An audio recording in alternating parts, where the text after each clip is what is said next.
The Serpentine Subterfuge. Chapter 8. Later that afternoon, when classes were over and just as it seemed people had started to process and move past the shock of another attack, Rigel, Draco, and Pansy overheard Daphne Greengrass talking loudly to a number of their yearmates in the common room. When they heard the name Black echo clearly over the low murmur of assorted conversations going on about the room, Rigel was all for ignoring it, but Draco scowled and Pansy drew in a slow breath before turning on her heel and marching right over to where Greengrass held court with Davis, Crab, and Gull on a love-seat by one of the fireplaces. Draco followed a moment later and Rigel, after giving in to a tired sigh, followed after. "Say that again, please," Pansy requested in voice whose softness did nothing to hide the steel underlying it. "Why, Parkinson," Greengrass simpered, "whatever are you talking about?" "I speak only of that which you spoke of first, Greengrass," Pansy said, not budging an inch. "I would like you to say it again, to my face." Greengrass sneered, "I was only saying what everyone else was thinking." Crab looked up from the cauldron cake he was eating with a frown on his face, but Greengrass silenced him with a look. "I mean, it's obvious, isn't it?" "What's obvious?" Adrian Pusey had ambled up to their group and was looking between Pansy and Greengrass apprehensively. Maybe he'd hoped to defuse the situation, but Rigel could already tell that Greengrass had been hoping for that exact question, and was only going to play up her pettiness even more now that her audience was growing. "Just the fact that Black is clearly the one orchestrating all these attacks," Greengrass said, tossing her hair unconcernedly despite the sudden silence that had fallen in the vicinity at the sound of her accusation being repeated, loudly, for a second time. "If by obvious you mean vicious gossip you made up on the spot, then yes, you airheaded twit, that would be considered obvious," Draco ground out, venom practically dancing off his tongue. Greengrass snarled, but Pusey held up a hand as though he could physically stem the flow of enmity in the space between Draco and Greengrass. "Well, insults aside, I really don't think that's obvious either," Pusey said calmly. "Rigel Black has, to my knowledge, never expressed any latent sociopathic tendencies, nor any remarkably aggressive behavior at all, actually. In fact, I think if I had to pick the least confrontational Slytherin in your year, it would definitely be Rigel Black." Everyone looked over to where she was uncomfortably standing a little way away from the argument, clearly trying to avoid getting involved, and Adrian snorted, "Case in point." Greengrass scoffed, "Oh, please, Black's act is so obviously fake." "You keep using that word," Pansy said sharply, "when in fact nothing of the sort is obvious to anyone but you." "Why do you suppose that is?" "Obviously," Greengrass stressed, "it's because he's got you all so fooled by his innocent I just don't want to be noticed in life routine." "What a joke. He's always showing off how smart and talented he thinks he is, and then it's all, I'm really not that great, as if we can't see how much he loves the attention." There was a beat of silence in which most people in hearing range stared at Greengrass with a mixture of incredulity and distaste. "And, setting that rather transparently insecure statement aside as well," Pusey said, rolling his eyes briefly, "that still doesn't seem like a good enough reason to accuse Rigel of attacking those students. And you really ought to have proof before stating your suspicions out loud like that." Blaze had wandered over from his studying to join the conversation as well. "If nothing else, it's just good prudence." Greengrass lifted her chin. "Of course I have proof." "Where was Rigel Black during both attacks?" She looked around as if waiting for an answer, but spoke too quickly for anyone to interject. "We don't know, because both times he was the last person to return to the common room, significantly later than everyone else and with a half-baked alibi at that." Draco narrowed his eyes at Greengrass. "Pansy and I were with him after Longbottom's attack, and we explained why we were late. Besides which, that was after the actual attack. Rigel was in the Great Hall with everyone else when the explosion went off." "The explosion was caused by a time-delayed bombardment," Hex Greengrass countered smugly. "I overheard Professor Flitwick talking about it with McGonagall. He had plenty of time after doing the deed to sneak down and join the rest of us." "Weren't you late to the Great Hall on Halloween, too, Black?" "Who's late to the Halloween feast unless they're up to no good?"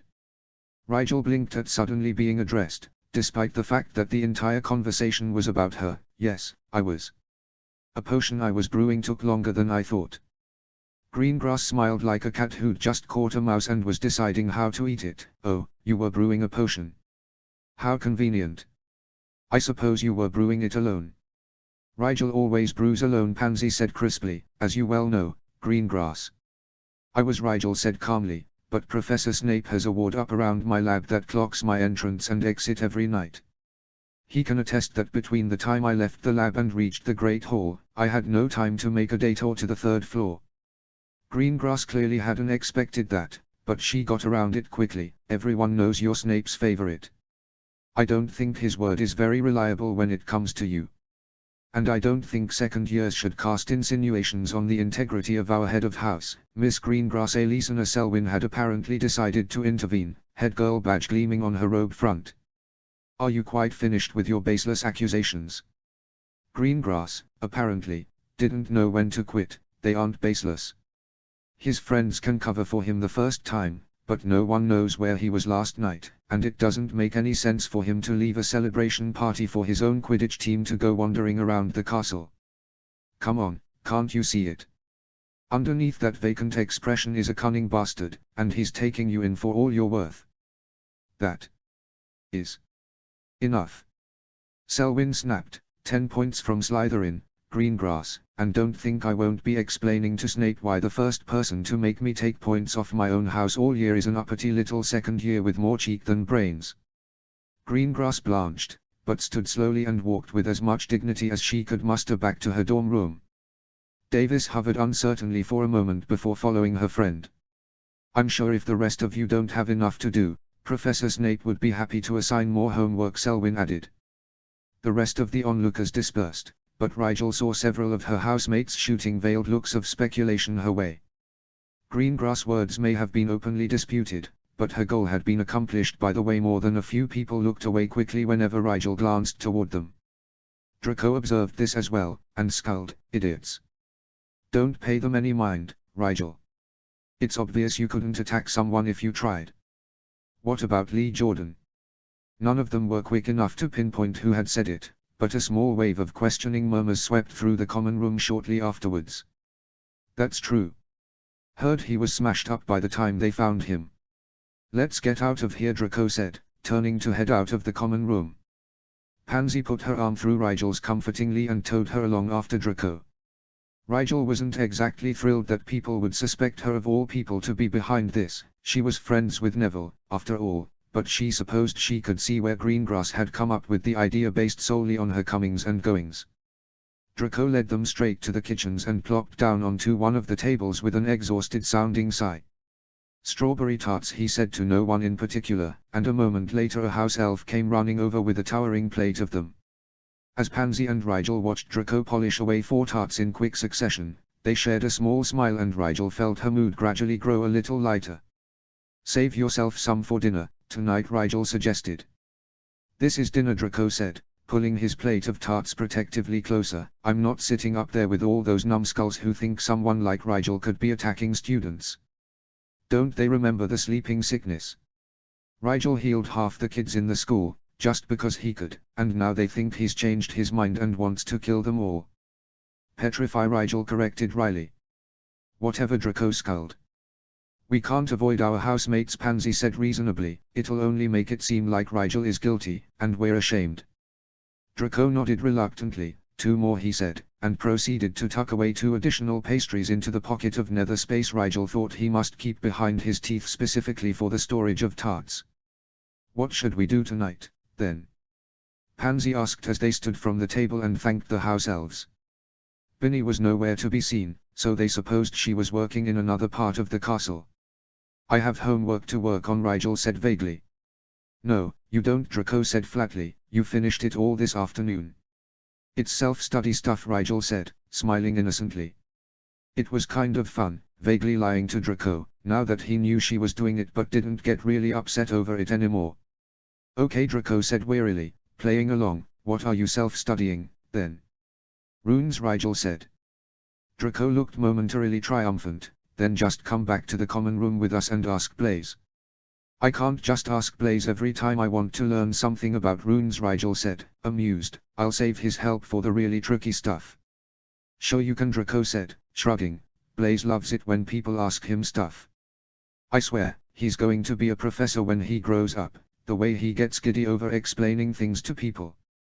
Rigel didn't think giddy was a word she'd ever associated with Blaze Zabinai, but she bowed to Draco's superior understanding of the boy. All right. Let's go see Blaze. They checked the common room briefly, and the dorm room too, but the half-curious, half-speculating glances from their housemates were too oppressive to stay for long, and they didn't find Blaze there in any case. Eventually they found him in the library, but it was times like these that Rigel regretted not being able to share the Marauder's map with her friends. Blaze looked up from the book he was perusing and gestured to the empty seats at his table. To what do I owe the pleasure? Blaze, you saw us less than an hour ago, Draco said, raising an eyebrow. Why must you be so dramatic all the time? Blaze shrugged artlessly. Life's awfully dull without a bit of drama, isn't it? Dull means predictable and therefore easily manipulated, Draco said. I like life dull. What are you working on? Pansy asked as she took a seat across from Blaze, next to Draco. Nothing of interest, Blaze said with a sigh, turning another page idly. Rigel couldn't tell if he was reading it or just amusing himself with the pictures. It seemed to be a book on mythology, but Blaze tucked it away as Rigel sat down next to her. Didn't you three finish your schoolwork this afternoon? Rigel has more studying to do, Draco drawled, propping his chin up on his hand. Pansy nudged Draco admonishingly, and he came to ask if you could help him with his runes. And Pansy and Draco came to be my mouthpieces, because apparently I am unable to speak for myself today, Rigel added cheerfully. Pansy sent her a frank look. Would you have spoken up for yourself against Greengrass if we'd let you? Rigel pressed her mouth shut and glanced away. So, anyway, Draco said, smothering an amused smile at her expense rather badly, can you spare an hour? I can spare a lifetime, Blaze sighed wistfully. Sure. Do you have what you need here? Rigel pulled what she was working on from her bag, which she'd picked up from her dorm when they'd gone through. I'm trying to figure out what the required polarity for these two runes would be, she said, pulling out the parchment of the diagram she was working on to show Blaze. I know one has to be positive and the other negative, but I don't know which is which. Blaze bent over the parchment with a frown. You're right, and this is more advanced than I thought you were, Rigel. I think the rune on the east side should be the positive one, and the west side rune should be the negative one. Here though, the north rune, are you sure you need this one? Rigel glanced at the paper, that or something similar to it. Why? Because the north rune should always be a light rune. Just like the south rune should always be a dark rune, because south stands for energy and passion, while north signifies stability, Blaze explained slowly. Rigel furrowed her brow. That's only in Celtic systems, though, isn't it? At Blaze's lifted eyebrow she said, I'm sure I read somewhere that in the Chinese runic system, which follows their zodiac, the north represents changeability and adaptability while the south represents steadfastness in the form of loyalty. That's why I have the light and dark runes switched. Blaze shook his head, but the European astrological zodiac agrees with the Celtic runic system, because in astronomy the south represents fire while the north represents air. That's why the Celtic system is more accepted in European schools of thought, and why it's taught here at Hogwarts. Rigel tilted her head. I can see how fire could represent dark, being naturally energetic and volatile, but how does air better represent light? It isn't any more orderly than fire. In fact, I'd say all the elements lend toward dark more than light, simply because dark magic is closer to magic's original nature. Blaze shrugged. That may be, but you still can't use the Chinese runic system if you're using Celtic runes. What books have you been reading, anyway? It's like you jumped right into the middle and started learning random facts about runes instead of building your way up. Rigel smiled self-deprecatingly. Yeah, I just picked up whichever books looked the most interesting when I decided to learn about runes. Blaze sent her a disapproving look. I'll lend you a few of the ones I started with. That should help. Thanks, Blaze, Rigel said. I really. She trailed off. A pair of hands were covering her eyes, and she stiffened in her seat as her magic stirred uneasily in her core. Hello. Go on then, guessed Ginny, for indeed, who else could it be, said from over his shoulder. Oh, get off him, Weasley, Draco said, voice tight. When the hands pulled away, Rigel could see Draco clench and unclench his jaw, which meant he was fighting strong feelings of annoyance. Ginny sighed, again. Don't the Malfoys know how to do anything besides ruin the fun for others? Don't the Weasleys know how to do anything besides annoy people? Draco shot back. Ginny, how lovely to see you again, Pansy cut in, smiling graciously while simultaneously, if Draco's expression was anything to go by, stepping on her friend's foot, getting some studying done. Something like that, Ginny said, glancing a bit ruefully toward her school bag, which rested heavily on her shoulder, as though weighed down by quite a few books. Then I saw Rigel and thought I should tell him George is out of the hospital wing, and probably looking for you guys. Why? Rigel asked. Fred already apologized to Draco after the game yesterday. Ginny shrugged. He'll want to do it himself, of course. I guess that's it then. Bye, Slytherins. She headed off, waving at them over her shoulder as she walked away toward the history stacks. That girl is so weird, Draco muttered. That girl is tired, Blaze commented idly, looking after Ginny with a mildly interested expression. She has dark circles under her eyes, and her hair hasn't been washed since yesterday. Blaze. Pansy pinned the dark boy with a glare. You're not supposed to say such things about a ladies' toilet. So you noticed, too. Blaze said, seemingly unconcerned with Pansy's disapproval. It's a bit early for her to be that stressed over winter exams. First year isn't all that difficult, and I gather she is not unskilled enough to warrant any real anxiety over academics. What could be the source of her disheveled appearance, then? It's none of our business, Pansy said firmly. With that, Blaze let the topic go with a shrug and turned back to studying Rigel's diagram, which was actually an assignment she was completing for Flint. Blaze helped her work out the rest of the kinks, which Rigel thanked him for profusely. Flint may not care what grade the assignments she turned in received, but Rigel figured she might as well use the opportunity to learn the material for real, if she was going to waste time completing it anyway. Pansy and Draco amused themselves with discussing the various parties they had been invited to over the break, and cross-checking which ones the others' parents had sent RSVPs for. By the time their stomachs lured them away from the library, the incident with Greengrass had been forgotten, and an uneventful dinner only emphasized how trivial the whole thing had really been. The next week found Rigel hurrying out of the locker room after Quidditch practice on Thursday evening, eager to get the rest of the blood replenishers finished before she had to send them off to Cray that night. Rigel, wait. Draco called as he exited the shower area. Where are you going? Lab. Rigel called back, waving absent-mindedly across the room as she grabbed her book bag, which also contained her potions kit, from her locker. See you tomorrow. He said something like, you're not supposed to, before the door closed behind her and cut him off. Rigel shrugged, thinking he was probably going to admonish her for brewing late again, but really, she had at least an hour before curfew. Plenty of time for one last batch. Normally she would have already finished the potions days before they were due at Cray's, but it seemed like lately it had been one thing after another keeping her from brewing. Still, she was close to caught up, and only needed a few more bottles to complete Burke's order. She passed through the tingle of the ward Snape put up to keep track of her movements and took out her key before pausing. The door was open. It was just open a crack, but Rigel's eyes narrowed. She never left the door open. Rigel briefly debated getting Snape, but what if it was nothing? It could have been Peeves, one of the prefects checking in on her, or even Snape himself who left the door open. She'd feel silly bothering him for no reason, so she figured she could at least see if the lab looked noticeably broken into before alerting the professor. She pushed the door open slowly, peering into the darkened lab, looking for anything out of the ordinary. It was hard to see anything without a light, so Rigel made her way to the nearest torch bracket and pulled out her wand, intending to ask her magic to light it, but as she reached for the torch she heard a soft scrape of cloth against stone and whirled around. It was too late.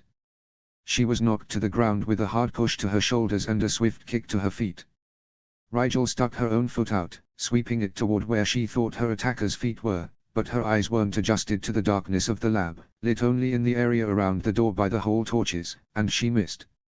As Rigel scrambled to her knees, she was kicked again, this time in the stomach. She grunted and gasped for air as she rolled away from the attacker. Rigel heard a voice say, "Obscuro," and then the world went dark. She wasn't unconscious, but her vision, dim though it was, vanished completely, and she could no longer see even the silhouette of her attacker. Short, she thought, but that was about all she'd had time to deduce. Rigel hunched defensively in case the intruder decided to strike her while she was blinded, but no blows came. Instead, she heard the swish of displaced air as the door to the lab was closed, though she didn't hear it latch, and a moment later her book bag was ripped over her head from its place across her shoulders. No. Rigel scowled, groping at the air in front of her. The intruder must have moved away, though, because she felt nothing. Fed up with the darkness, Rigel felt instead for her wand, which she had dropped some time after being shoved to the ground. If she could find it, maybe her magic could help lift the obscuro spell from her eyes. She could hear whoever it was struggling with her book bag, obviously unable to open it by the way they growled in annoyance. That would be thanks to Lily's security spells, Rigel presumed, which keyed the bag to her alone. 2 quick footsteps came her way and then a hand fisted itself in her hair and pulled her head up sharply. She couldn't see, but she could feel the intruder's breath across her face when they said, "Open it." "No," Rigel said, striking out with her fists at the space beyond the blackness around her eyes. She missed again, and suspected that her attacker was simply very good at dodging, but felt the drag of hair against her hand as they moved their head out of the way. "Long hair." "Open it," the voice hissed darkly. They tugged on her roots to emphasize the demand while batting away her attempts to land a blow with disconcerting ease. "Or what?" Rigel said, not about to open the bag, which held more than a few of her secrets, Flint's assignments, the potions she brewed for Cray, letters from Archie, and more. "Why do you want my bag?" A hand slapped her across the face sharply and Rigel's head turned with the force of it before stopping as the other hand pulled her back around by her hair. She could feel her cheek stinging, and a warm trickle of sensation told her that her attacker had nails sharp enough to have scratched her skin. "Open it," the person growled, "or I snap your wand." Rigel froze in her struggles for a moment. They could be bluffing, but she didn't have her wand, so there was no way to be sure. "Holly, isn't it?" the voice said, cold and mocking. The more she heard it, the more she thought it sounded familiar to a voice she knew, but somehow, not. "Looks like 10, maybe 11 inches. What's the core?" "Dragon heartstring." Rigel made her face go blank. "Doesn't sound like mine. I must have picked up Draco's by mistake." "Go ahead, break it." "I don't care." A cruelly amused scoff sounded next to her ear before the hand in her hair twisted. Rigel winced. "Nice try, boy, but all Malfoys carry wands of Hawthorn until they inherit their family wand of Elm. This wand is yours, and if you attempt to outbluff me again it will be a wand no longer. Open the bag." "Awful lot of trouble to get a look at my schoolwork," Rigel panted, gritting her teeth around the pain of having her scalp pulled at so fiercely. "If you wanted to copy my notes, all you had to do was..." Her head whipped to the side as she was backhanded across the face once more. "You try my patience, brat. If you do not open this bag in the next 10 seconds, I will incinerate it." Rigel hesitated in indecision. Being stubborn meant losing days and days of work, in both potions and assignments, not to mention the enormous amount of ingredients in her potions kit, which would cost a pretty penny to replace. Could she afford to let it all burn? On the other hand, she didn't know why the intruder wanted inside her bag so badly, but it couldn't be for anything good. She also knew how many secrets were kept inside of it, and decided that if a little extra work and a large chunk of her savings was the price, she would pay it to keep her bag shut and away from this intruder's hands. "Go ahead," she said, eyes narrowed against the blackness pressing against them. "Enough of this," the person snapped, and Rigel was released abruptly. She put a hand to her scalp to rub at the sting and kept the other defensively in front of her face. Rigel was about to try moving toward where she thought the door was, when the voice said, "Crucio." Rigel flinched violently, but nothing happened. Shaking, she strained her ears for any hint of the attacker's movements. Damn it, she heard them curse softly. Useless piece of, unicorn hair, no doubt. Pathetic. No matter. The voice came closer, and Rigel cringed away from it instinctively. "I'll use yours, little snake." The thought of this person, this intruder, coming into her lab and using her own wand against her was too much for Rigel to bear. She could feel her magic, coiled and wound tightly in her, writhing with restless energy and just waiting for an outlet. She couldn't direct it very well without her wand, but if she could get the magic to her wand somehow. She reached out with her magical senses, the same ones she used when feeling for a nearby magical core, and searched for the familiar, burning presence of her holy wand. It was like a beacon to her magical awareness, so easily recognizable to her senses. Immediately she released her magic toward it, tossing out a rope of magic from her core as though she was running a line into a potion for imbuing. At the very same moment, the intruder, whose magical core she could also now sense directly before her, snarled, "Crucio!"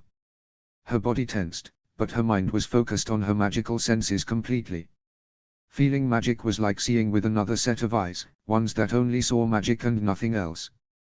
With her senses attuned, she could actually discern the motion in her attacker's core as it stirred to life and poured an ugly, roiling stream of magic toward her holy wand, which was several feet from the foreign core. The magic traveled in a rounded arch toward the wand, and Rigel realized at once that it was traveling through the intruder's arm to get to the wand. Of course, she had time to think, and then the magic reached the wand. It was as though someone had dropped King's Wool into a cauldron full of Mordrot root. To Rigel's magical sight it looked like an explosion occurred where the magic met the wand, but she could discern no physical signs of an actual explosion. There was no bang, no heat, and although she still couldn't see, Rigel would be willing to bet there was no flash of light either. Instead, a shockwave of pure magic erupted from the holy wand and Rigel couldn't help but flinch at the onslaught to her magical senses as the wave broke over her. She heard her attacker cry out, the sound higher pitched than she had expected considering the low register at which they had spoken before, and she felt the holy wand abruptly shooting through the air toward her. She held out her hand and the wand beamed toward it like metal to a magnet. Her hand closed around it and she felt her core thrum with satisfaction and no small amount of triumph. Grant me sight again, please, Rigel thought to her core immediately. It purred in response and rose directly to the challenge, flooding through her wand and out toward her face. She felt her eyes tingle and then start stinging. They watered and she rubbed at them fiercely, blinking and trying to get her sight back into focus. It was still too dark in the lab, though, and even as she rubbed again at her eyes she heard the intruder curse and stumble toward the door.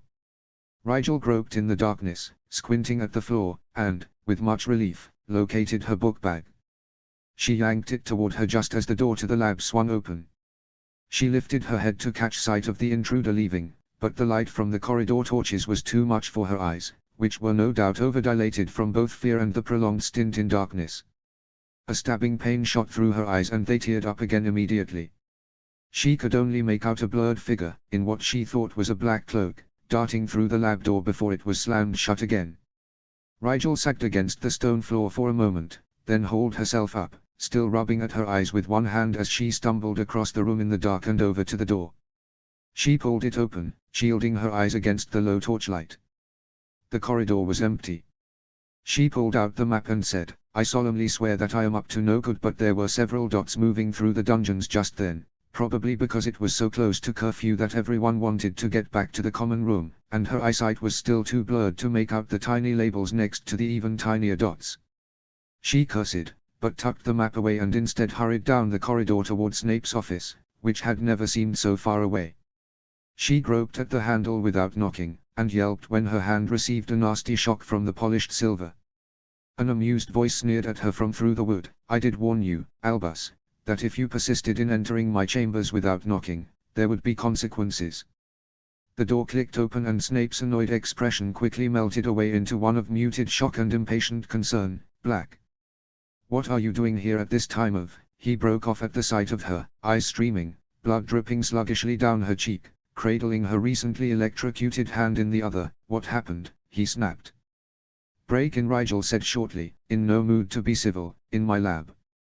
Just now. Short of stature, long hair, middle-range voice, sharp nails. I think it was probably a woman, but it was hard to tell. They were remarkably strong for their size. It could have been a young boy, but they referred to me as though I were the young one, so I think it more likely to be someone older. Snape stared at her for a second too long, and Rigel scowled. Aren't you going to investigate? Snape stood and came around the desk. He lifted her chin and inspected her face. Are you all right, Mr. Black? Fine, Rigel said, annoyed with the way Snape was just standing there, but my lab's been broken into, and the intruder got away. I don't think they've taken anything, unless it was small enough to fit into a pocket, and I don't keep anything in the lab anyway. Snape took a moment longer to look at her cheek, before nodding and striding out the door, toward her lab. They attempted to break in while you were brewing. No, I think I interrupted them, Rigel said. They were already within when I got there to brew tonight. What did they look like? Snape asked. I don't know, Rigel said, rubbing irritatedly at her eyes again. They blinded me before I got a look at them. Snape frowned down at her. What spell? Obscuro. And it's already worn off. Snape's face darkened. That spell usually lasts an hour. How long were you? Rigel shook her head. I performed the counter curse once I got my wand back, but it was too late to see anything by the time my vision cleared up again. I still can't see much beyond blurs. Snape's brow furrowed. You say you interrupted the intruder while he was within, but it sounds as though you were the one taken by surprise. Rigel flinched as something clicked in her mind. They were waiting for me. Why else would the light have been off when I got there? So the intruder was after you, specifically, or something in your possession, Snape concluded, glancing at her sharply. What did they demand? My bag, Rigel said, gesturing to it. It's got my potions kit inside. Maybe they broke in hoping to get ingredients, and when they realized there weren't any they stuck around to ambush me. Even to her, that sounded a little far-fetched. She didn't carry any really dangerous ingredients in her kit, at least none that couldn't be purchased in any potion apothecary in the country. It wasn't like she was dealing in black market stuff. If someone wanted ingredients so badly, they could just buy some. But no one should know of the other sensitive things in her bag. So why did they want it so badly? Snape inspected the lab, but apart from an upturned stool, which Rigel vaguely remembered knocking into when she fell, there was nothing to see. He led her back to his office, where he made her recount the entire event in as much detail as she possibly could. It was obvious he was frustrated by how little she had to go on. She tried to explain that the voice sounded familiar, but somehow not, as though it were a familiar voice being warped by something. She also tried to articulate how the intruder's core felt to her. It, too, felt somewhat familiar to her, but she had been though half the cores in the school, so that didn't narrow it down much, aside from indicating it might be someone between years 2 and 4. There was also the possibility that the intruder's core was only similar to one she'd felt before. She was pretty sure it was a fire type, but beyond that couldn't be sure. The intruder's magic had felt off. When Rigel recounted the way the stranger tried to use her wand after his or her own wand failed, Snape's face was blacker than a storm cloud. He tried to use what on you? Snape snarled, though it was obvious his anger wasn't directed at her. Rigel shivered in remembrance. The torture curse. Seemed pretty confident it would work, though it didn't. That is not the point, Snape growled. He took out his wand in a swift, fluid motion and shattered one of the glass jars over Rigel's shoulder with barely a thought. Before the glass shard had hit the ground, a second spell from Snape's wand reversed the explosion, and by the time Rigel whipped her head around to look, everything looked exactly as it had when she came in, except the air hummed a bit with the release of magic. Snape took a deep breath and stowed his wand away. My apologies, Mr. Black. Did he mention anything besides the core of the wand he attempted to use before your own? Rigel shook her head. No, he just complained about the unicorn hair, though I still think it might have been a girl. Plenty of boys wear their hair long, Snape said dismissively, but very few girls can overpower a boy physically, and there are no women on the staff who fit the description. Rigel didn't say anything, but inwardly she scowled. It wasn't exactly thrilling for her ego to admit that someone so small had gotten the better of her, especially when she'd been training to prevent exactly that sort of thing, but she wouldn't deny what she heard and felt to make herself feel better. Whoever attacked her had been strong, almost unnaturally so considering their height, but they'd also spoke, and more importantly yelled, in a voice too high to be male, unless it was a very young male. But the person hadn't acted young. They said something odd, Rigel remembered, about Draco. Draco. Snape's face went whiter than she'd ever seen it. He threatened Draco. No, not really, Rigel said. He said something that made it sound like he knew the Malfoys really well, though. I tried to pass off the Holy Wand as Draco's, so he wouldn't use it as leverage. You tried to bluff. Snape looked like he didn't know if he should be exasperated or incredulous. It didn't work, Rigel said, frowning. They laughed and said Malfoys always have wands of hawthorn, until they inherit their family wand, which he said is elm. Is that true? Snape's eyebrows flew up. It is.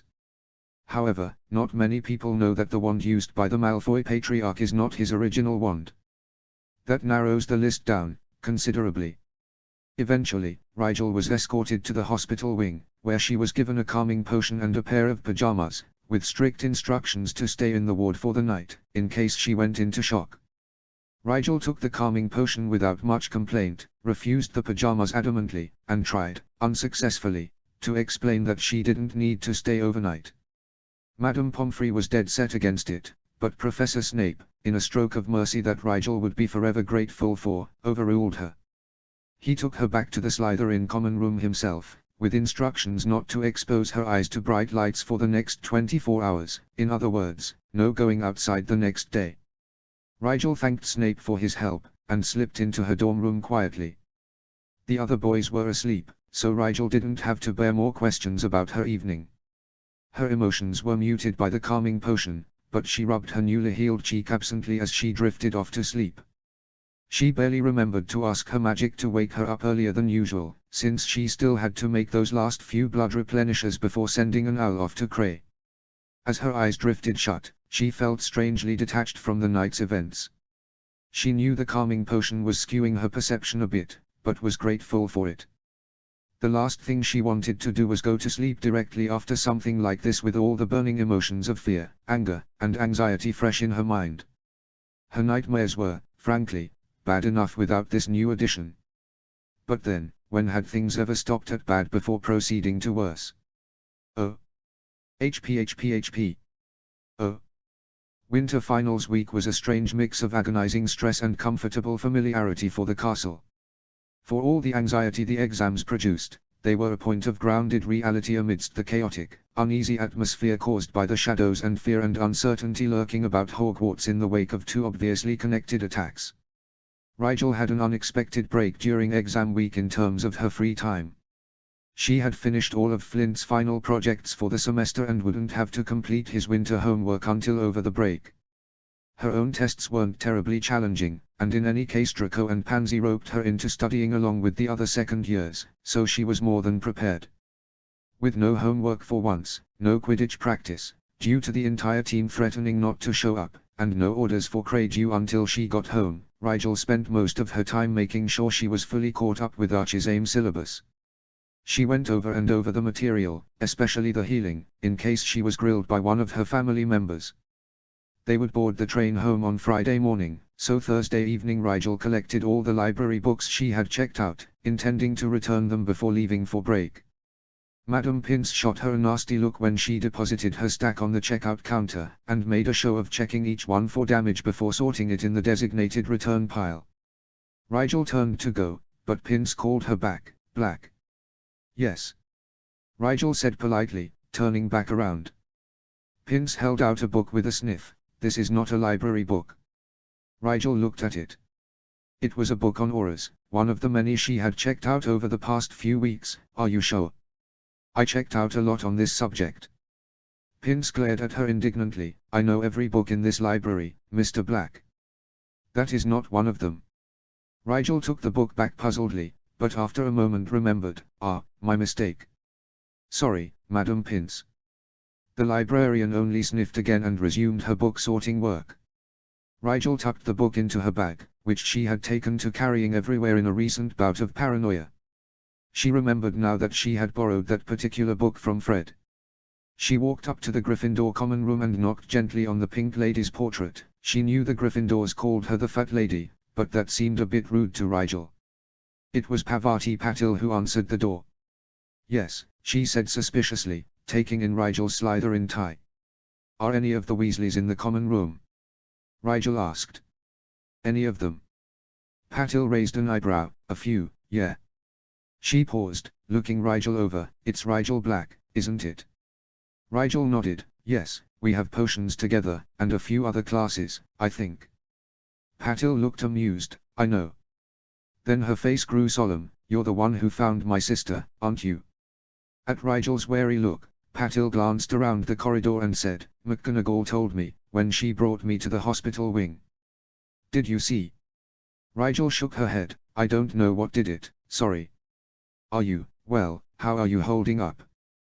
Patil set her mouth into a firm line. "Fine. But when I find out what hurt Padma like that." She tossed her braid over her shoulder agitatedly. "Well, It won't be hurting anyone else.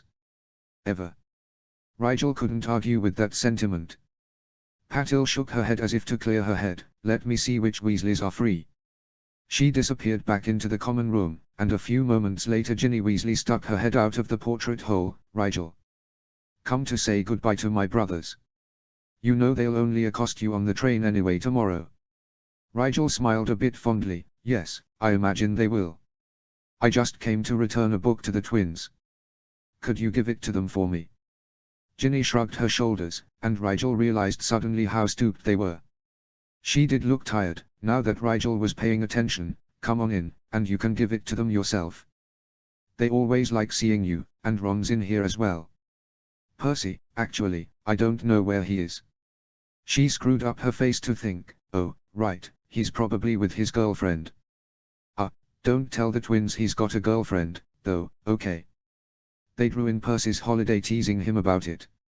Rigel nodded agreeably. Okay, 1 second. She took off her green and silver tie and stored it in her bag.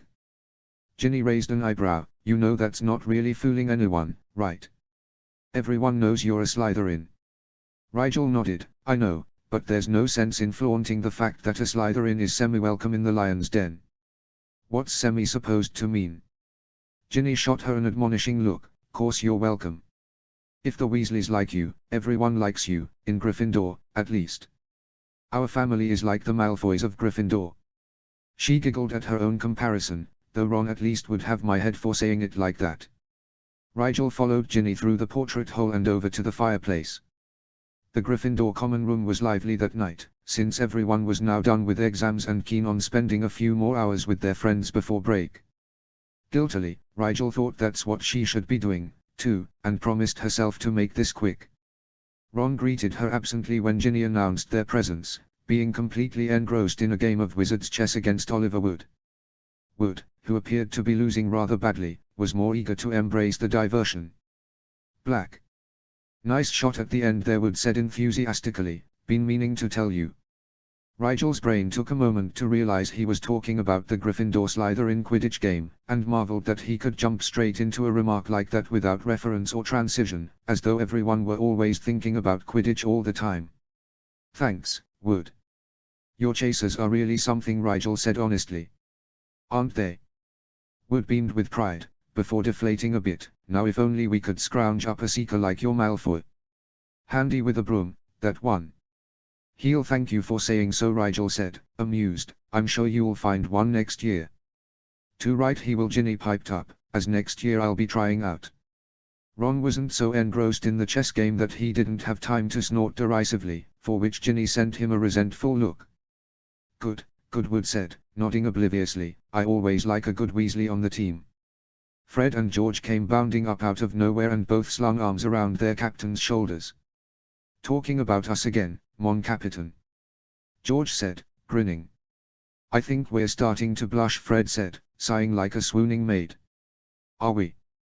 George made a show of examining Fred's face carefully. Fred slapped George across the cheek and pointed to it excitedly. We are. That's enough out of you two, Wood said, pushing them away from him. I wouldn't trade you as beaters for the world, but thank Merlin for the few weeks of peace I'll get without you boys popping up out of nowhere like bloody ghosts. Fred gasped and clapped hands over Rigel's ears. He missed, and ended up just grabbing handfuls of her hair, so she could still hear him say, mind your words in front of the little one, Oliver. Wood glanced at Rigel, then at Ginny. Shouldn't you be more worried about your impressionable little sister? All four Weasleys snorted with incredulity. Her? Yeah, right. Have you met Ginny? What's that supposed to mean? Ginny narrowed her eyes at Fred for his last comment. You curse more than Charlie does, George said bluntly, and he works with dragons, dearie. Ginny sighed. Whatever. The twins exchanged a troubled glance and even Ron looked up from his game. A few months ago you wouldn't have hexed them for that. What's gotten into you, Gin? Ginny just shook her head. I'm tired, okay. And those two aren't worth it. You've been studying too hard, Fred said admonishingly. What for, anyway? You're smart enough to get by with just doing homework. Don't even try to say magic doesn't come easy to you. Merlin knows you've stolen Mum's wand often enough to have considerable practice at the stuff, George added dryly. Ginny shrugged uncomfortably. You know how Mum and Dad are. I'm the youngest, and the only girl, so I have to get everything perfect. A little extra studying never hurt. Ron shrugged and went back to his game, to Wood's obvious displeasure. Just don't overdo it, sis. Ginny tossed her hair over her shoulder. Don't worry so much. I'm not some helpless child. With that, Ginny flounced off toward the portrait hole. Where are you going now, Gin? Fred said, laughing. Owlry. Ginny called back, I forgot to order Mum's present, and the catalog's got to have the owl by tomorrow, or it might not get delivered before Christmas. Well then, what brings you here this fine Thursday evening? George turned to Rigel smoothly and waggled his eyebrows. A late night tryst with a pretty bird, perhaps. Or maybe he's here on clandestine business, and is even now sending nigh undetectable signals to an equally mysterious partner in crime, Fred said, leaning closer to stare at Rigel as though waiting for her to tap out Morse code on the chair next to her. If only my life were so interesting, Rigel said, amused. I just came to return this. She held out the book, and Fred took it with a frown. You've already finished it. Or you changed your mind about studying auras? It's been almost a month, Rigel said, raising an eyebrow. Of course I've finished it. Yeah, but this is dense stuff, Fred said, weighing the thick book in his hand to demonstrate, and as I understand it you've got quite a bit on your plate as it is. George clapped his brother on the shoulder. Who are we to question the awesomeness that is Rigel Black? If Pup says he finished it, he's probably read it forward and backward. George peered at Rigel suspiciously. You haven't got a time turner, have you? Rigel grinned a bit. Don't I wish? I just make good use of my time. So in other words, you treat your free time like bonus work time, Fred said flatly. We've really got to sort out your priorities, Pup. Well, you'll have to do it after the break, Rigel said, shrugging. I'll see you guys on the train tomorrow, I expect. Count on it, George grinned. Happy Christmas, Rigel, Ron said vaguely, not looking away from the chessboard. And to you, Ron, Rigel said, adding, nice to meet you, Wood. Tell Flint to watch his back come spring, Wood said casually. We'll be seeing you guys in the cup finals. Rigel agreed to pass along the message, and took her leave of the Lions' common room. She was descending the stairs from the 3rd floor to the 2nd floor when she heard it. Coming, please master, this time, let me kill. Rigel froze, straining her ears for more, but it was growing faint too quickly. She followed the vague sound of hissing down a side corridor, but the corridor ended in a dead end and the voice kept going. Rigel gritted her teeth and retraced her steps to the stairwell, but she couldn't hear anything after that. She hesitated, debating what to do. Should she find a teacher and tell them, what? That she'd heard a voice in the walls, and she was pretty sure it spoke in a language no one else understood, and was going to kill someone. She might not be the best sort of people person, but she knew what people would think if she said she was hearing a disembodied voice no one else could hear, and it was threatening to kill people. She was pretty sure they didn't give potions masteries to crazy people. She searched the entire 2nd floor, and the 3rd floor, but found nothing.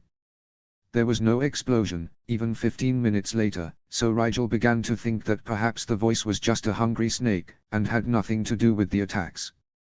It was really pretty late, and she still had some packing to do, so Rigel hurried back down to the 1st floor and cut across the entrance hall to the stairs that led down to the dungeons. Outside the Great Hall, however, she stopped dead. There, on the wall between the doors to the Great Hall and the front doors to the castle, hung a cat. The cat was nailed to the wall by its tail on an iron peg, and below the cat, also strung up on nails and arranged in a gruesome parody of a smiley face, were 6 kittens. They couldn't have been more than a few weeks old, and Rigel didn't have to get any closer to realize that the cat and kittens were all very much dead. Not petrified. There was no stiffness in the way they hung there. The cats were utterly lifeless, and so limp that they must have died recently. There was a metallic sweetness to the air that made Rigel put her sleeve to her mouth as she stepped closer. It was hard to make out in the dim torchlight, but there was something written on the wall above the macabre display. The message was written in blood, she realized with a cold shiver, and the words it held were even more sinister than the array of dead felines. Do I have your attention yet? I do so hate to be ignored. By now you are wondering, why? I'll make it simple. For every month Albus Dumbledore remains headmaster of Hogwarts, one more blood traitor will be petrified. If the Muggle lover isn't deposed by the end of the year, the next child who strays across my path goes the same way as the squib's precious pet. Rigel forced herself to look at the cat again and noted that it was, indeed, Mrs. Norris. With a pang, she realized that the cat had probably gone missing to go into labor and nurse her kittens. Caretaker Filch was going to be devastated. She also realized that whoever had written this message intended it to be seen by hundreds of students as they made their way to the carriages the next morning. The train left before breakfast, after all, so the house elves had the morning off. Grimly, she decided she could prevent that, at least, from happening. She moved quickly into the Great Hall, which housed portraits of all four of Hogwarts' founders, and stopped before the closest one to the door. Lady Ravenclaw, she spoke hurriedly, "Please get Professor Dumbledore to the entrance hall immediately." Ravenclaw's haughty face became alarmed, but Rigel cut her off before she could ask questions. "There is no one in immediate danger, but the headmaster needs to get to the entrance hall right away. Please, hurry." Ravenclaw swiftly disappeared from her frame. Rigel saw Slytherin also sliding out of his frame, and knew he'd gone to get Professor Snape. She went back into the entrance hall and took up watch of the stairs. If anyone came down before Professor Dumbledore, Rigel could at least spare them the same sight she'd been subjected to. Barely minutes had passed before the headmaster appeared from a concealed passageway beside the front doors that even the Marauder's map didn't have marked. "Mr. Black," Dumbledore said quickly, "what is, no?" He spotted Mrs. Norris and her kittens even before he'd finished his question and stepped forward to scan the message on the wall swiftly. Grim-faced, the professor pointed his wand at the dead felines. The nails flew out of the wall to land in a heap on the stone floor, and the cats floated gently to the ground, the babies next to their mother in a sort of horrific parody of a family scene. Rigel stood silently as Dumbledore read over the words twice more, seemingly committing them to memory, before raising his wand to, presumably, wipe the words from the wall. Before he could, however, Snape arrived at dangerous pace from the dungeon stairs. His eyes moved briefly over Rigel, flashing with some emotion Rigel couldn't name, before fixing on the bloody letters. Snape froze, looked to Dumbledore with eyes that almost seemed worried, then took out his own wand and vanished the words as though they were never there. Dumbledore sighed heavily, "Thank you, Mr. Black, for alerting me to this perversity. It pains me to think of the trauma which might have been inflicted on the students, were they to have come across it in the morning." "Mr. Black is a student as well," Snape said sharply, "or do you mean to imply that he did not come upon this scene unawares?" Rigel blinked, taken aback by how quickly Snape defended her, even though she didn't think the headmaster had meant it that way. "Peace, Severus," Dumbledore said, holding up a hand, "I was less than careful with my phrasing, but I meant no such insinuation. As Mr. Black was the one who alerted Lady Ravenclaw, he is not currently under suspicion for this act. Not to mention this deed was done very recently." Dumbledore gestured to the blood, still wet on the walls, "and yet Mr. Black has not a speck of blood on him." "No, I do not suspect your student, Severus." Rigel breathed an inward sigh of relief, and Snape relaxed considerably before turning on Rigel with a face like iron. "And what, Mr. Black, were you doing here? Alone? Again? Have you learned nothing? How many times must you be told not to wander, not to paint a target on your back? Just like your father, too arrogant to listen to those who know better. Must you always do things with no concern for those around you, boy?" Rigel frowned, but accepted that she had, in fact, been told several times not to wander alone, though in her defense wandering implied her movements didn't have a purpose, which they did, but it always seemed to slip her mind whenever she had to get something done. She even accepted the negative criticism of her Uncle Sirius, if only because she knew Snape was not in the mood to be argued with. "I'm sorry, Sir," Rigel said, "I was on my way back from Gryffindor Tower to the Slytherin common room, and, well, it was just there." Snape sighed and rubbed at his forehead. "What are we to do, Albus?" Dumbledore bowed his head in thought. "I suppose, Mr. Black, that you did not see the perpetrator this time, either." Rigel shook her head. "No, sir, but I might know, I might have information that's..." She shook her head again, harder. "I don't know if it's connected." "For Merlin's sake, boy, spit it out," Snape snapped. Rigel drew a careful breath. She really had to tell them about the voice. She wasn't worried about being found out as a Parselmouth, she'd already told her friends, and it wasn't impossible that a black should be one. As long as her family didn't get wind of it, everything would be fine. The question was, would they believe her? Or would they think she was crazy? Or worse, making it up?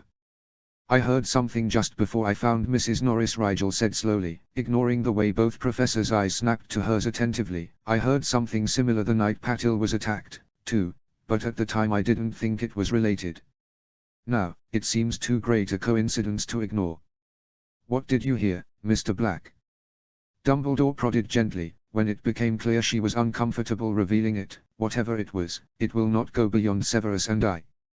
Rigel nodded her thanks and said, it was a voice.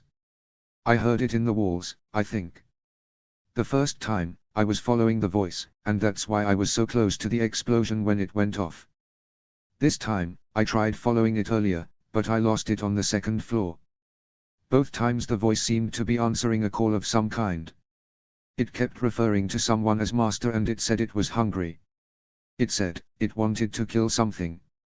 Snape was looking distinctly unsettled, and Dumbledore peered even harder at her as he asked, what kind of a voice was it, Mr. Black? Deep. High. Cold. Rigel swallowed, deep, raspy, and, old, almost. As though it hadn't been used in a long while. It also sounded a bit mad.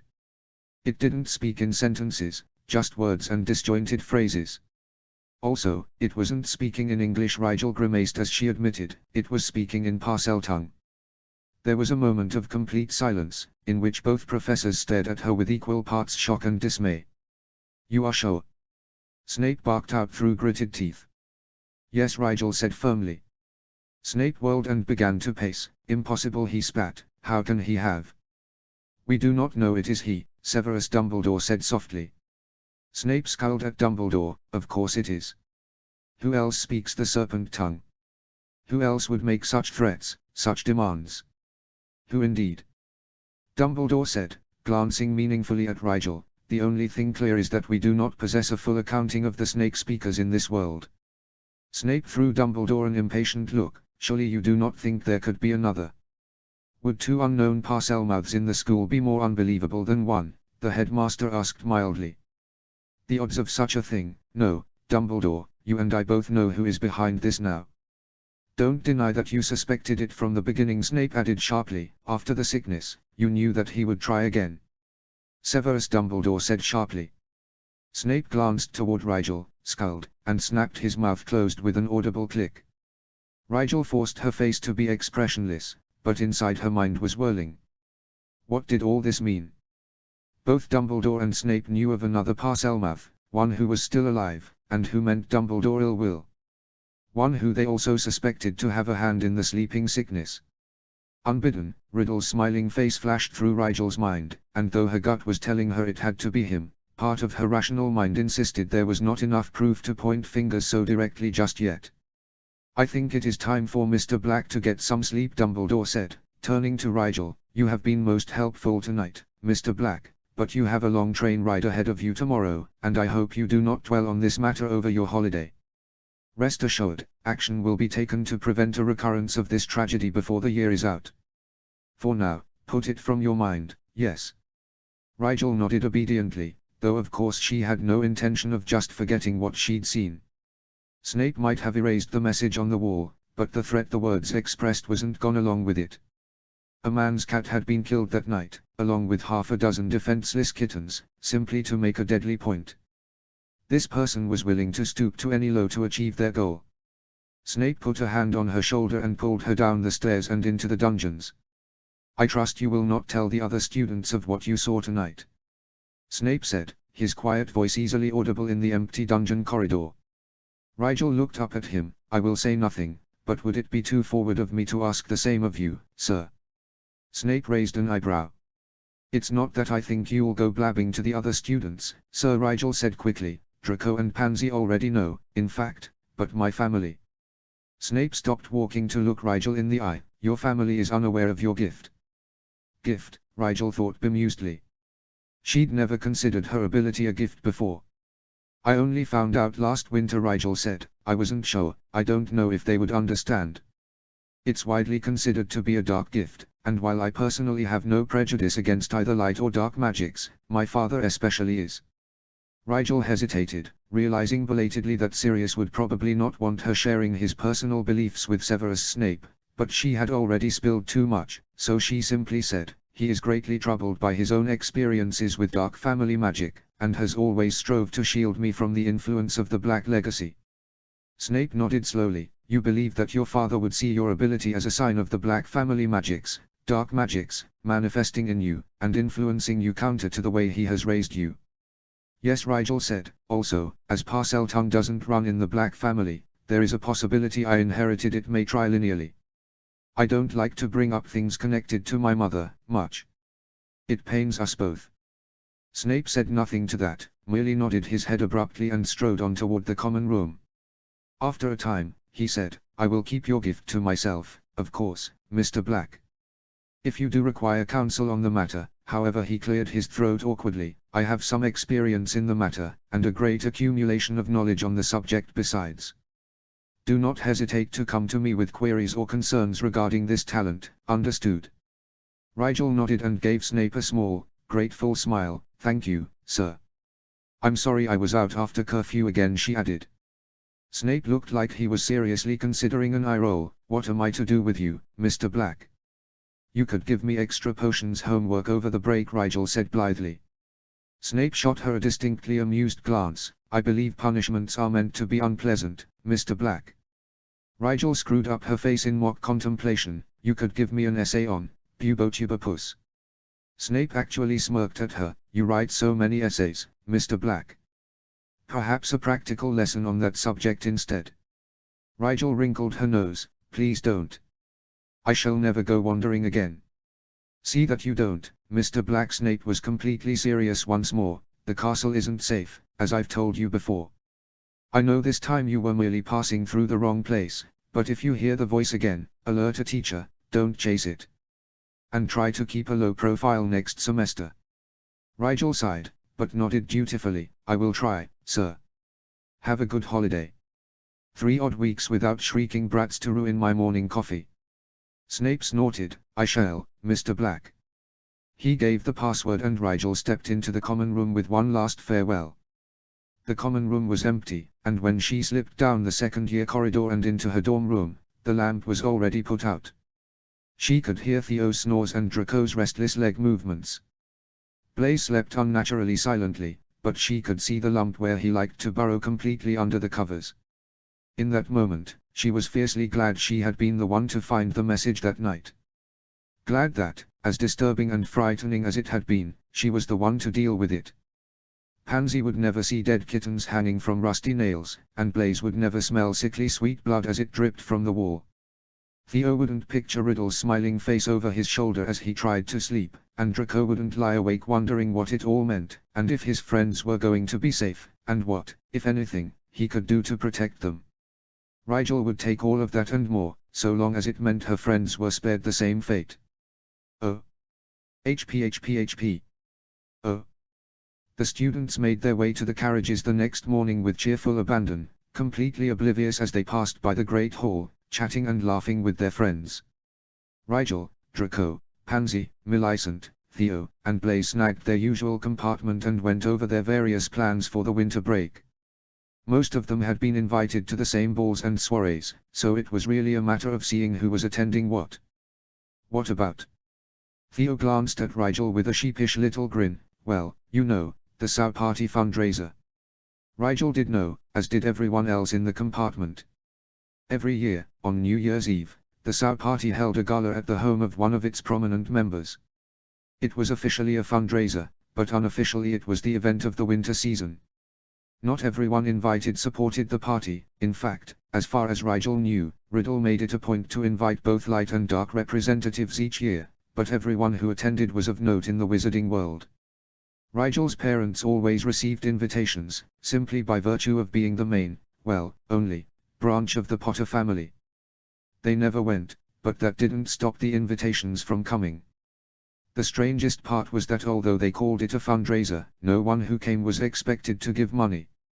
It was more like an awareness raiser, and simply served to keep the sow party at the top of everyone's who's who list. Theo looked around at the others uncertainly. Our parents always attend, but this year my father said the invitation included me as well. Is it the same for you guys? Millicent nodded and Blaze inclined his head. It is rather curious that we were all specifically included on the invitations this year, Pansy said thoughtfully. I gather Mr. Riddle doesn't much care for children, and he rarely condones the presence of anyone underage at his fundraisers. Unless they are a fabulously wealthy orphan or something, Millicent said jokingly. Draco frowned. Very strange. What would our presence add to the fundraiser that our parents would not? No one really had any idea, so the conversation moved to other things. A little while before the train pulled into the station, the twins came and said their long, flowery goodbyes. Rigel's shoulder was a bit damp from all the fake tears the twins had somehow expelled from their identical eyes, so she went in search of a bathroom to change her shirt before they got to London. She would be seeing the Malfoys and Parkinsons again, and it wouldn't do to embarrass herself by looking like a ragamuffin. She paused for a moment to assess her appearance in the mirror. She looked a lot like Archie used to, more than she ever had thanks to the modified polyjuice, but would it be enough to fool Sirius? How much change could be attributed to a few months? Well, it would have to do, she decided. Sirius' attention wouldn't really be on her, anyway. It would be on Pansy and Draco's parents. She exited the bathroom and ran smack into Flint, who scowled down at her before drawing his expression back to a mere sneer when he recognized her. Watch it, Black, he said gruffly, shouldering past her. Sorry, Flint, she said softly, knowing from experience that he was in no mood for idle chit-chat that day.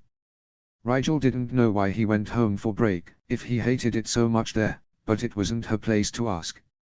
She returned to their compartment to see Draco holding up a pair of ties and Pansy looking thoughtfully between them.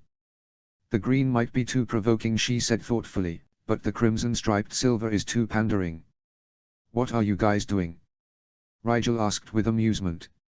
Oh, good, Rigel, Pansy said seriously, which tie would offend your father less? Rigel blinked. You probably shouldn't wear a tie. No tie. Draco frowned, but it is to be our first formal introduction to your father. I want to look presentable. If you wear a tie, my father will only assume you're either posturing or the victim of your family's expectations, Rigel explained. If the former, he'll take an instinctive dislike to you. If the latter, he'll sympathize with your situation of trying to live up to an impossible standard of maturity set down by an overbearing family, and probably attempt to save you from your parents' good intentions, which will result in your father taking an immediate dislike to him. The victim of my family's, Draco frowned. I like wearing ties.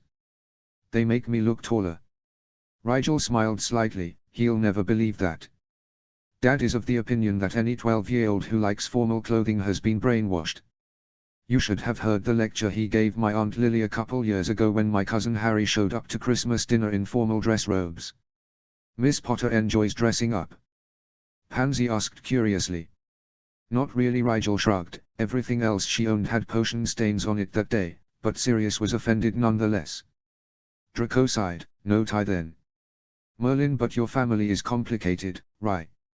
Rigel felt her lips curl into an irrepressible smirk. You have no idea. When the train rolled to a stop, they said goodbye to the other second years and took a moment to fix one another's appearance before stepping off of the train. All three had their trunks miniaturized in their pockets, so Rigel set to scanning the platform for Sirius at once. She summoned a bright grin to her face, in case Sirius saw her first, and a few moments later heard a familiar voice yelling, Arch! Over here! She turned to see Sirius waving happily from a nearby pillar, and noted with surprise that he was sporting some rather dapper semi-formal robes, shoes that actually covered his toes, and was only waving with his elbow instead of his whole arm, like he usually would. It meant a lot that he'd so obviously taken care with appearances, something he regularly disdained, in an effort not to embarrass her, so she beamed unrestrainedly back at him with a wave of her own. She turned to Draco and Pansy and was met with dumbfounded looks of complete shock. What? She said, blinking. We've never seen you smile so widely, Pansy said. It's a bit blinding, actually, Draco muttered vaguely, still staring. Rigel shook her head with amusement. You two are ridiculous.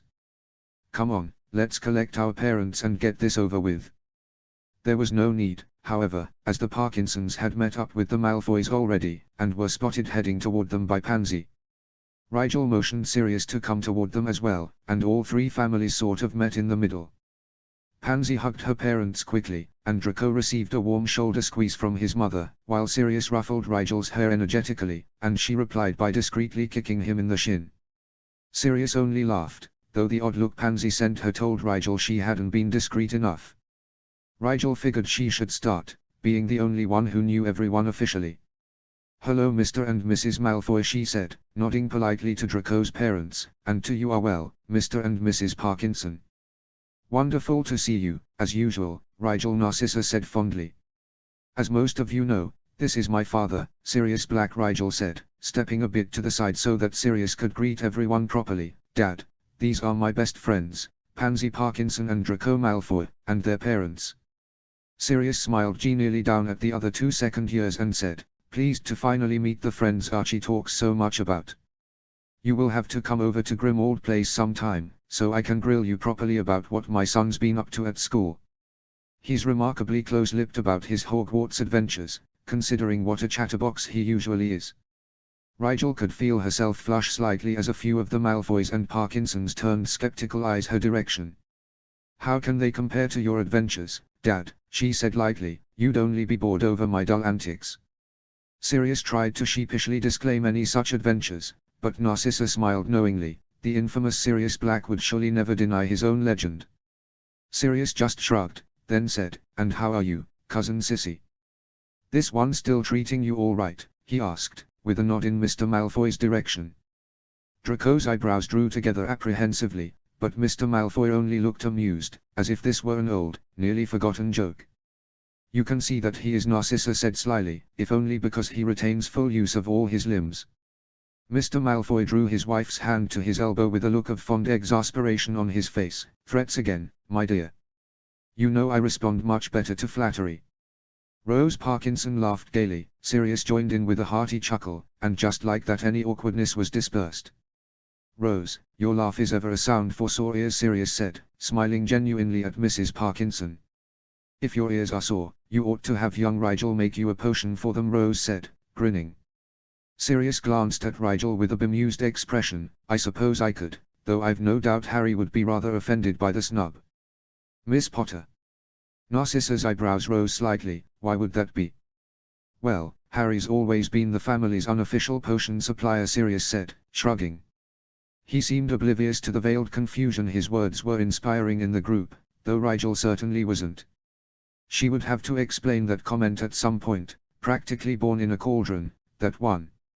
Speaking of, Pansy spoke up, perhaps correctly guessing that the current line of conversation was somehow awkward. "It is my understanding that Mr. and Mrs. Potter are soon to be blessed with a child. Please, convey my congratulations to Mrs. Potter, won't you, Mr. Black?" Sirius half grinned, half grimaced. "Just Sirius, if you don't mind, Miss Parkinson. But yes, Lily and James are expecting a second child this March." Rose and Narcissa immediately bombarded Sirius for the details, both women's eyes having gone suspiciously bright in response to the news. Rigel took the moment to send Pansy a grateful look, to which her friend raised an imperious eyebrows to indicate that she would be explaining the oddities of the conversation at a later date. The talk turned from babies to business after that. Mr. Parkinson asked Sirius how his business with Zonkos was doing. "The investment side of my portfolio has been looking a tad shabby of late," Mr. Parkinson said, glasses glinting as he adjusted them. "I've been considering expanding my interests beyond my usual purview." Mr. Malfoy shook his head with amusement. "Only you, Cassius, would use a term so inapplicable as shabby to describe your portfolio." Sirius smiled easily. "The Marauder line is doing well, thank you, though to be honest Remus looks after most of the books. James and I work more on the research and development side of things." "How is James Potter doing?" Narcissa asked curiously. "There was an article in the paper about his work as an ERA the other day, and I gather from it that he is expecting a promotion soon." Sirius nodded. "Indeed, he's to take over for the current head ERA at the start of the new year. It means a lot more desk work and a lot less field action, which he's less than pleased about, but with a baby on the way, it's really for the best." Rigel stared up at Sirius with surprise. She hadn't heard anything about a promotion. She supposed, after a moment of thought, that her dad had probably written Harry about it, and Archie had simply forgotten to tell her. Mr. Parkinson lifted an inquisitive eyebrow. Will Mr. Potter be taking old Armand's place at the annual SOW fundraiser, then? As I understand it, the header traditionally oversees the minister's security detail that night, yet it is also my understanding that Potter chronically avoids social events of any kind. Sirius grimaced. He's still trying to get out of it, last I heard. Armand McCreary agreed to head up security that night before he decided to resign, and poor James didn't find out about the fundraiser until he'd already accepted the promotion. And you, cousin? Narcissa asked, smiling in a way that had Sirius shifting apprehensively. Me? Sirius said, eyes darting to Narcissa and away again. What about me? You know I don't work. Narcissa smiled predatorily. I meant to inquire as to whether you would be attending the gala as well. Of course. We look for you every year, you know. Well, with the split and all. Sirius grimaced. Doesn't seem like the best of ideas. Mrs. Parkinson shook her head of caramel curls. You know the split doesn't apply to a fundraiser. It's not a social event, it's a business event. Rigel wondered wryly if that wasn't precisely why they called it a fundraiser, despite the fact that half the guests didn't contribute anything to the SOW party. It was a rather clever way of getting around the split. Sirius shrugged uncomfortably. You know I'd like to catch up, sissy, but I just don't go to those things anymore. It's too. Sirius tapped his foot against the floor in a way Rigel had often seen him do while uncomfortable. It's not the same, without Diana, I mean. Narcissa looked immediately regretful. Forgive me, Sirius, I didn't mean to press. Sirius waved her off, summoning up his usual grin after a few seconds. No worries, cousin. But you see why I wouldn't want to go alone, don't you? Alone? Mr. Malfoy raised an eyebrow. Have you not read your invitation, Black? Sirius looked curious. Haven't checked the mail in months, he joked. Why, are we permitted to bring a pet this year? I have just the one in mind, rebellious little thing, but I'm sure he'll fit right in with Riddle's crowd. Rigel knew immediately that Sirius was talking about the little snake he had taken a liking to, and shot him an unimpressed look. Really, Dad? A Slytherin joke involving snakes? A bit uninspired, don't you think? Sirius laughed. Always go for the classics, my son. More readily accessible, and half the work. Read your invitation this year, Sirius Rose Parkinson pressed, dreamy hazel eyes looking amusedly up at him. It's time you got out of that dreary house, and going to the only place in the world even more depressing than Wahlburger Black's haunt doesn't count. I volunteer at the children's ward. Sirius rolled his eyes. It's not that depressing. Nevertheless, say you'll consider it, Narcissa said imploringly. Sirius looked very conflicted. He glanced at Rigel for support, but she merely sent him a commiserating look and shrugged her shoulders. Can't argue with pure-blooded women, Dad, she said, you know that. Sirius sighed. I'll think about it, cause. It depends on whether James gets out of going, though. He won't want to leave Lily home alone in her condition, and Remus, well, he's busy that night, so he can't look after her. Mentally counting the days, Rigel realized that, yes, the moon would be full on New Year's Eve. Narcissa exchanged a veiled glance with her husband, who nodded to her almost imperceptibly. We'll just have to wait and see, then she said, and if anything Sirius looked even more nervous than he had before. Right, Sirius said, tapping his foot a few more times. Well, it was good seeing you all again, Mr. Malfoy, Mr. Parkinson, Rose, Sissy. Wonderful to meet you as well, young Draco, Miss Parkinson. We must be going, though, as Harry's due back from America soon. Rigel said a quick goodbye to everyone, and promised Draco and Pansy she'd write them at least once before Christmas. She and Sirius waved goodbye and set off toward the platform exit. Once they were through the barrier, Sirius promptly bent double and took several deep breaths. Phew. I'd forgotten how persistent my cousin could be, he said, grinning up at her, hands on his knees. Did you see that look she gave her husband? If James doesn't find himself magically released from his duties on New Year's Eve, Sissy's lost her touch completely. Rigel smiled warmly down at Sirius and gave in to the impulse to ruffle her uncle's hair cheekily. That was brilliant, Dad. If I grow up to be half as suave as you, they'll have to hold my fans back with a whole jar of barrier buttons. Sirius laughed, and began leading the way toward the nearest apparition point. James showed you that one, did he? Nifty little things, those buttons. Anyway, you think it went well? I never was able to read that Cassius Parkinson much, but his wife does most of the social thinking for the both of them, and she seemed to enjoy the meeting well enough. You were amazing, Dad, Rigel said honestly, just the right amount of disarming self-deprecation and easygoing charm, with just a dash of innocent middleman to make you seem willing to transcend political lines yet not answerable to either side. Sirius shot her a mischievous look. You don't think I overdid it on the waffling? I was going for a sort of I would be on your side, but you know how my friends are kind of a thing. He took Rigel's shoulder and apparated them smoothly. I think you hit it just right. Rigel grinned back once they had touched down. Thanks for doing that. It just warms my heart to know that you pulled out your rusty social moves for me. Why you? Sirius stuck out a foot to trip Rigel, which she promptly hopped over. Rusty indeed. No respect from kids these days. Now, let's get a look at you. He stopped and put his hands on his hips, peering down at her. You've changed, Arch. I mean, a lot. Really? Rigel shrugged. I haven't noticed. Well, you wouldn't. Sirius barked a laugh. Man, boarding schools are a pain on the memory. I swear you're taller, and your hair keeps growing. Hair does tend to do that, Rigel said flatly. And then there's the way you even walk a bit differently now, Sirius went on complaining. By the summer, I might not even recognize you when you get off the train. Then I'll be in charge of recognizing you, Rigel said, smiling indulgently up at her uncle. Don't worry about how different I seem, Dad. Just remember how much of me is the same. Sirius ruffled her hair again. When'd you get so wise, sport? Been corresponding with Mooney again, have you?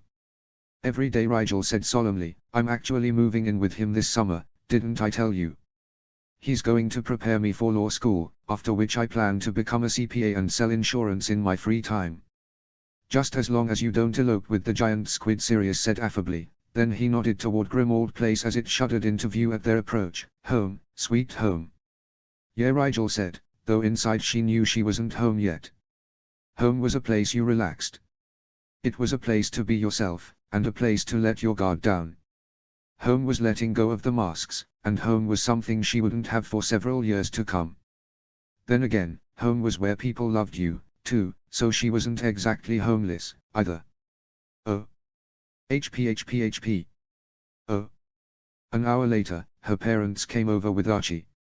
Harry knew this, because her cousin came rushing into his bedroom and quickly closed the door behind him. He glared at her. Change clothes with me. Now. Harry raised an eyebrow, but turned her back and began shucking off her sweater. I just don't know how you do it all day. Archie said, struggling out of Harry's jeans. Do what? Harry asked over her shoulder. Be you, Archie said, it's so exhausting. Harry rolled her eyes. It comes naturally to me. Well, it doesn't come naturally to me, Archie said, tossing her shirt at the back of her head. If Uncle James asks me one more time how my independent potions studies are going, I swear, it's like he's trying to make up for 11 years of disinterest in your potion making all at once, but he's making it up to me.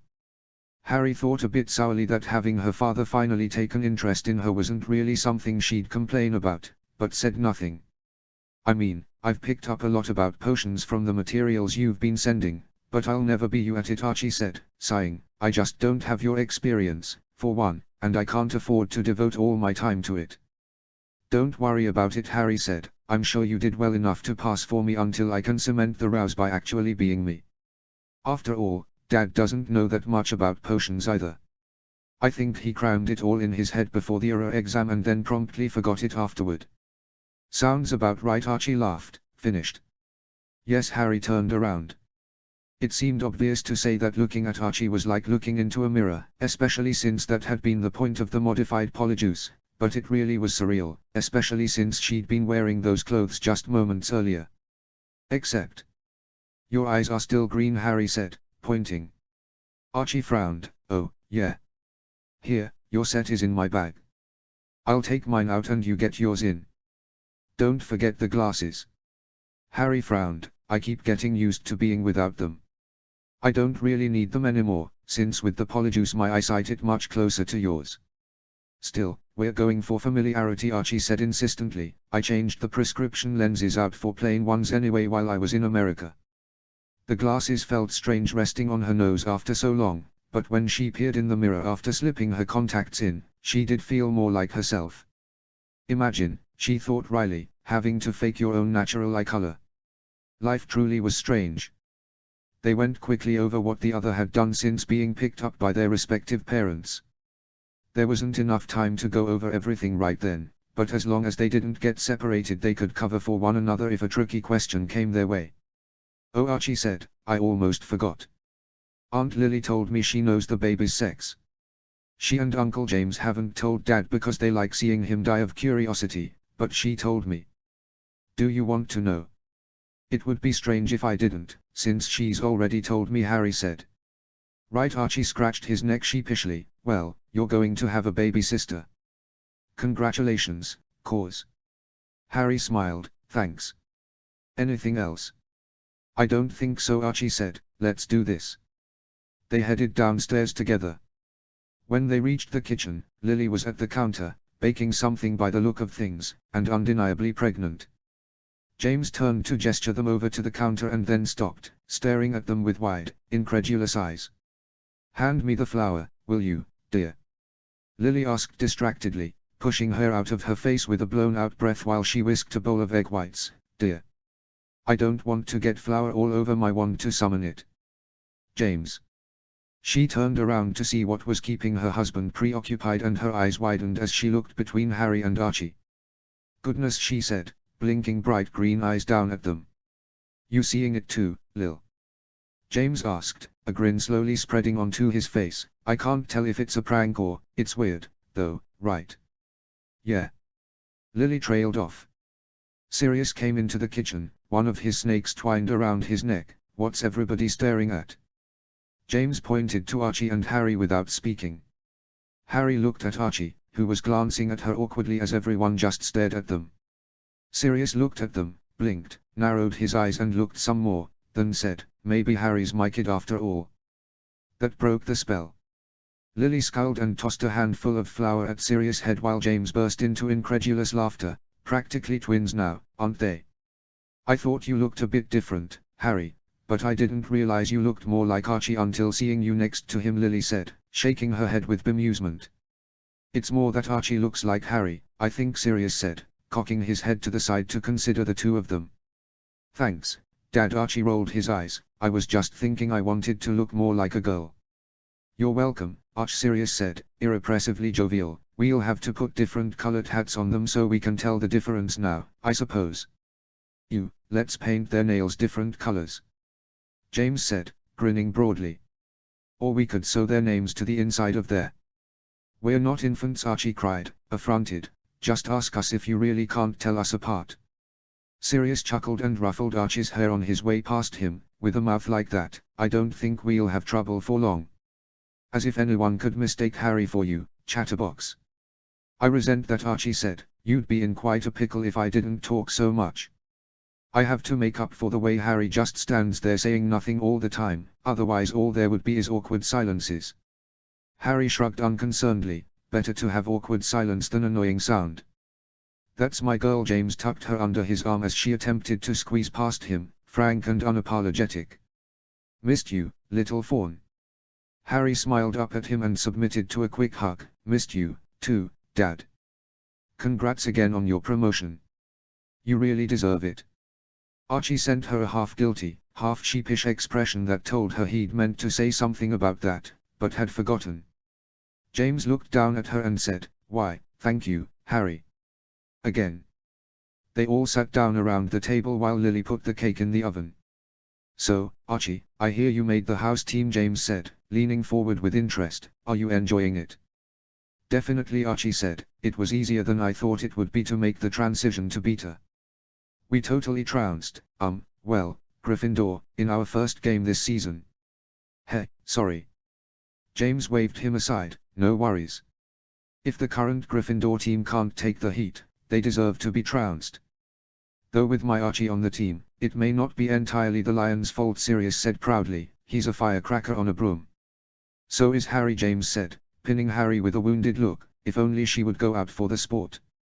AIM doesn't have teams like Hogwarts does, Harry said. There's no competition among the different academic tracts. All the sports teams are free-formed, intramural-style leagues. You have to have 7 people already to form a team, and you know I don't have much time for socializing around my studies. What about that Hermione girl? Lily asked, are we ever going to meet her?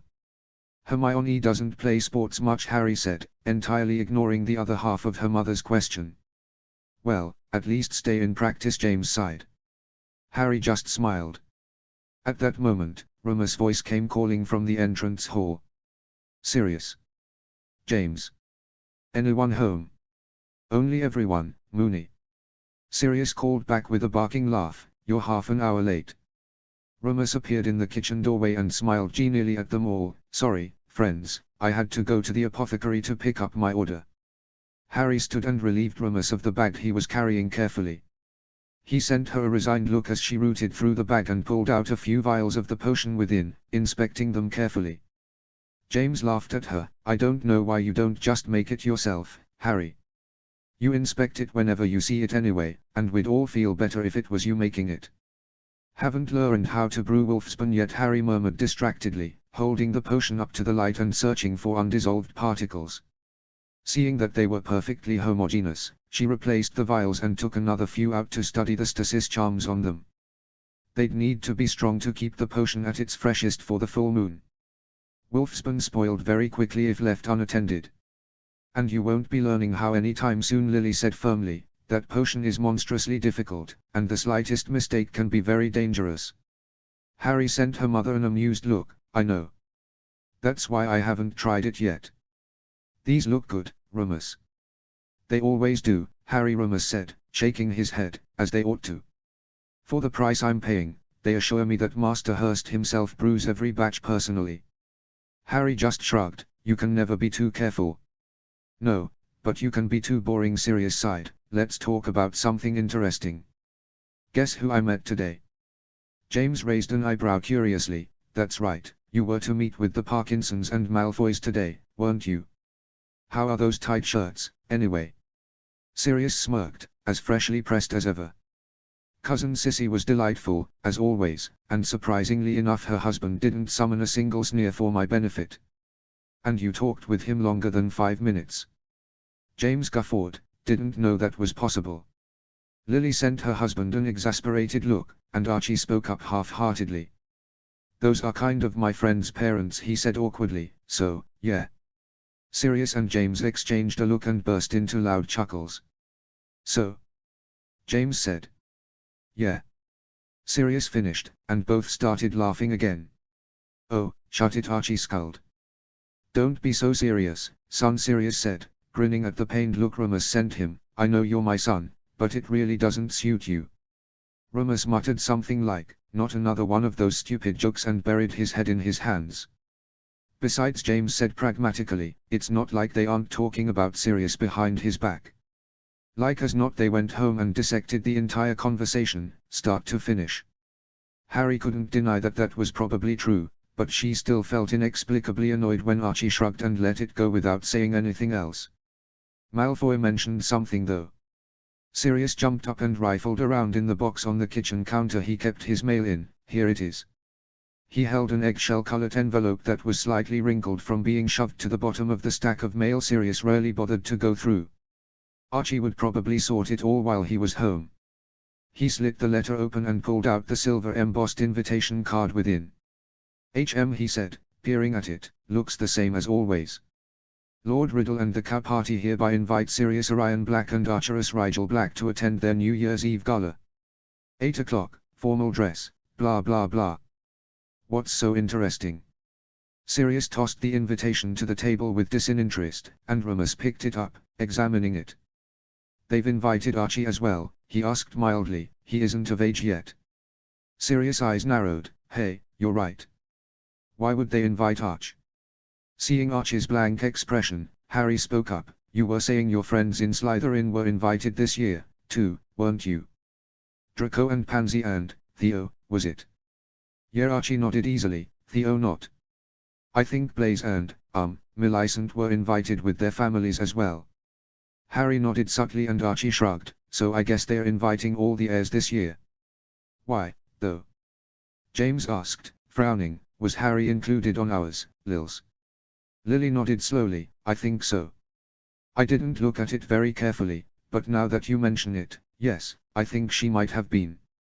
Archie and Harry shared a brief moment of panic. Surely both their families wouldn't want to go. If the Potters went for some reason, Harry would just be herself, and if Sirius went, she would be Rigel, but if they both went, she could be Archie all evening, but she didn't think Archie could be her all evening, not to mention she somehow didn't think he'd be too keen on wearing a dress. Still, he could probably fake an illness if worst came to worst. Riddle never does anything without a reason, James said uneasily, and I can't think of a single good reason he'd want all the children of the most prominent members of Wizarding Britain in one place. Stop thinking like an error, dear, Lily said, resting her head on James' shoulder. I'm sure there's a perfectly innocuous reason for it. Like what? James asked. Well, Lily said, perhaps he just wants to meet the children of his most prominent party members, now that most of them are old enough to be able to comport themselves with dignity in public. That explains why the dark pureblood heirs were invited, James said, not why Archie and Harry were.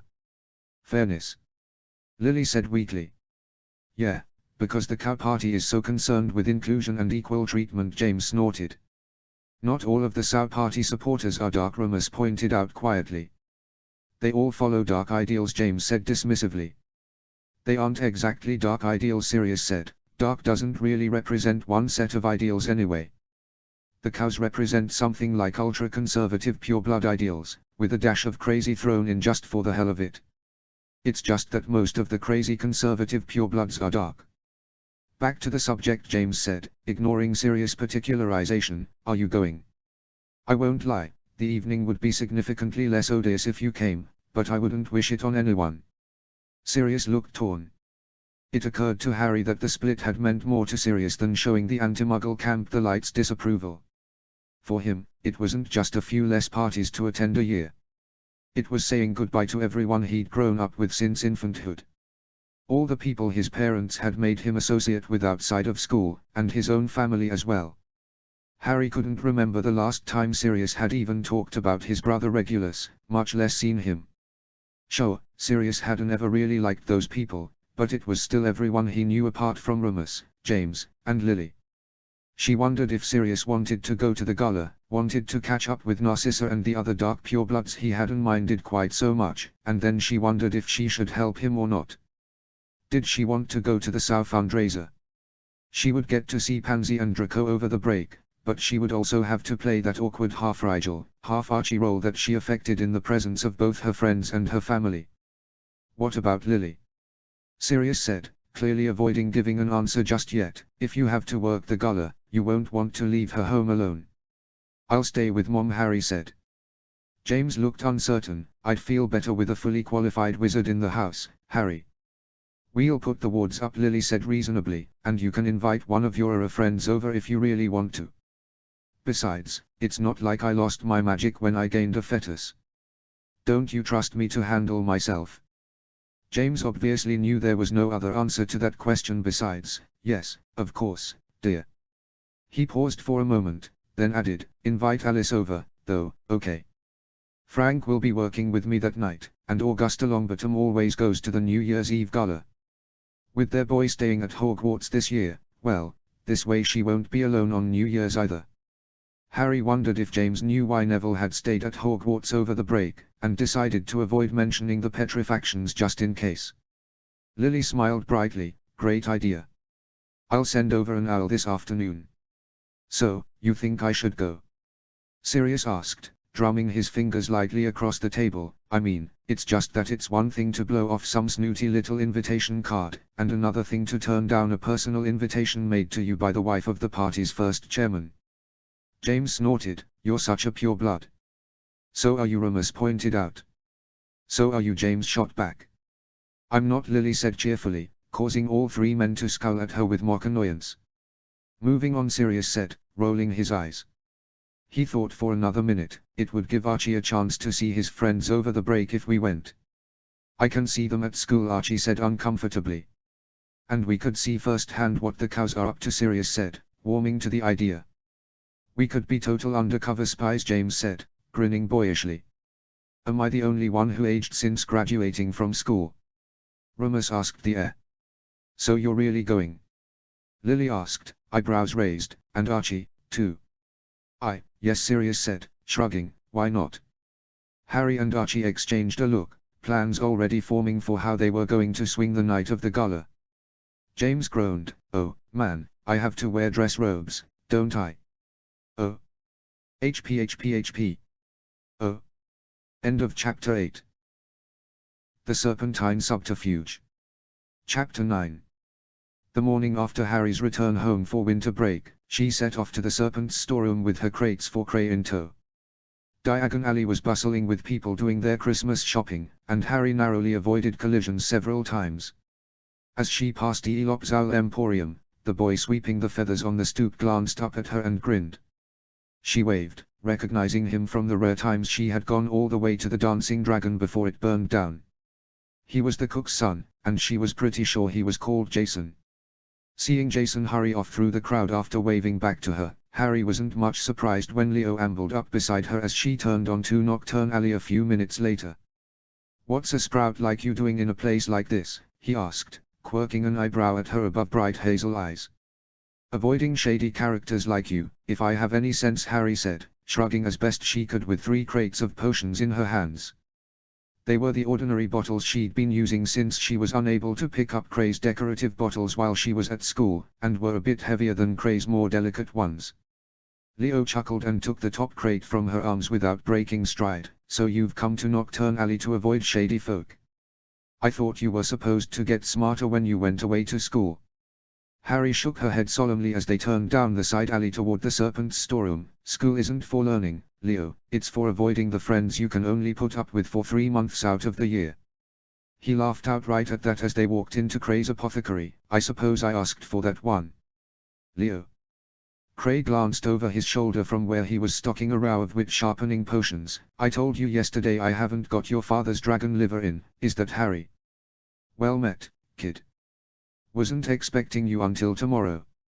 Harry gave Cray a nod in greeting. "I thought I'd need a day to relax and readjust to full-time brewing, but I grew bored with nothing to do, so I'm here to pick up next week's potion list." Cray sent her a knowing look. "One day off was really too much for you." "That's just sad, kid. No one lives forever," Harry said. "Why not do all you can while you can?" "Because there's such a thing as enjoying life to the fullest," Leo said, shaking his head. "Brewing potions is enjoyable," Harry said. Leo and Cray exchanged exasperated looks. "Kid, I make potions for a living, and Leo's been brewing under his father's eye since he was old enough to hold a stirring rod," Cray said bluntly. "We appreciate potions more than most, but you take the whole thing too far. It's obsessive, and slightly worrying in a lad your age." Harry ignored them in favor of switching out the full bottles she'd brought for some of Cray's empty ones. "Well, it's your business," Kid Cray grunted when Harry came back from the back room with 3 stacks of crates and set them gently on the floor. "Just don't overdo it. Can't have my brewer making himself sick." "Your brewer?" All 3 of them turned at the sound of a voice interjecting into their conversation. A tall man with brown hair and familiar hazel eyes was standing in the doorway to the shop. Leo had left the door propped open, and the sun was behind the shop that day, so there had been neither sound nor shadow to give away the newcomer's presence. "Is this him, then?" the man said, stepping into the shop and dusting off his dark grey overcoat. "Bit young, isn't he?" Father Leo's voice had an odd quality to it. "What are you doing here?" Harry's eyes widened and she looked between Leo and the newcomer assessingly.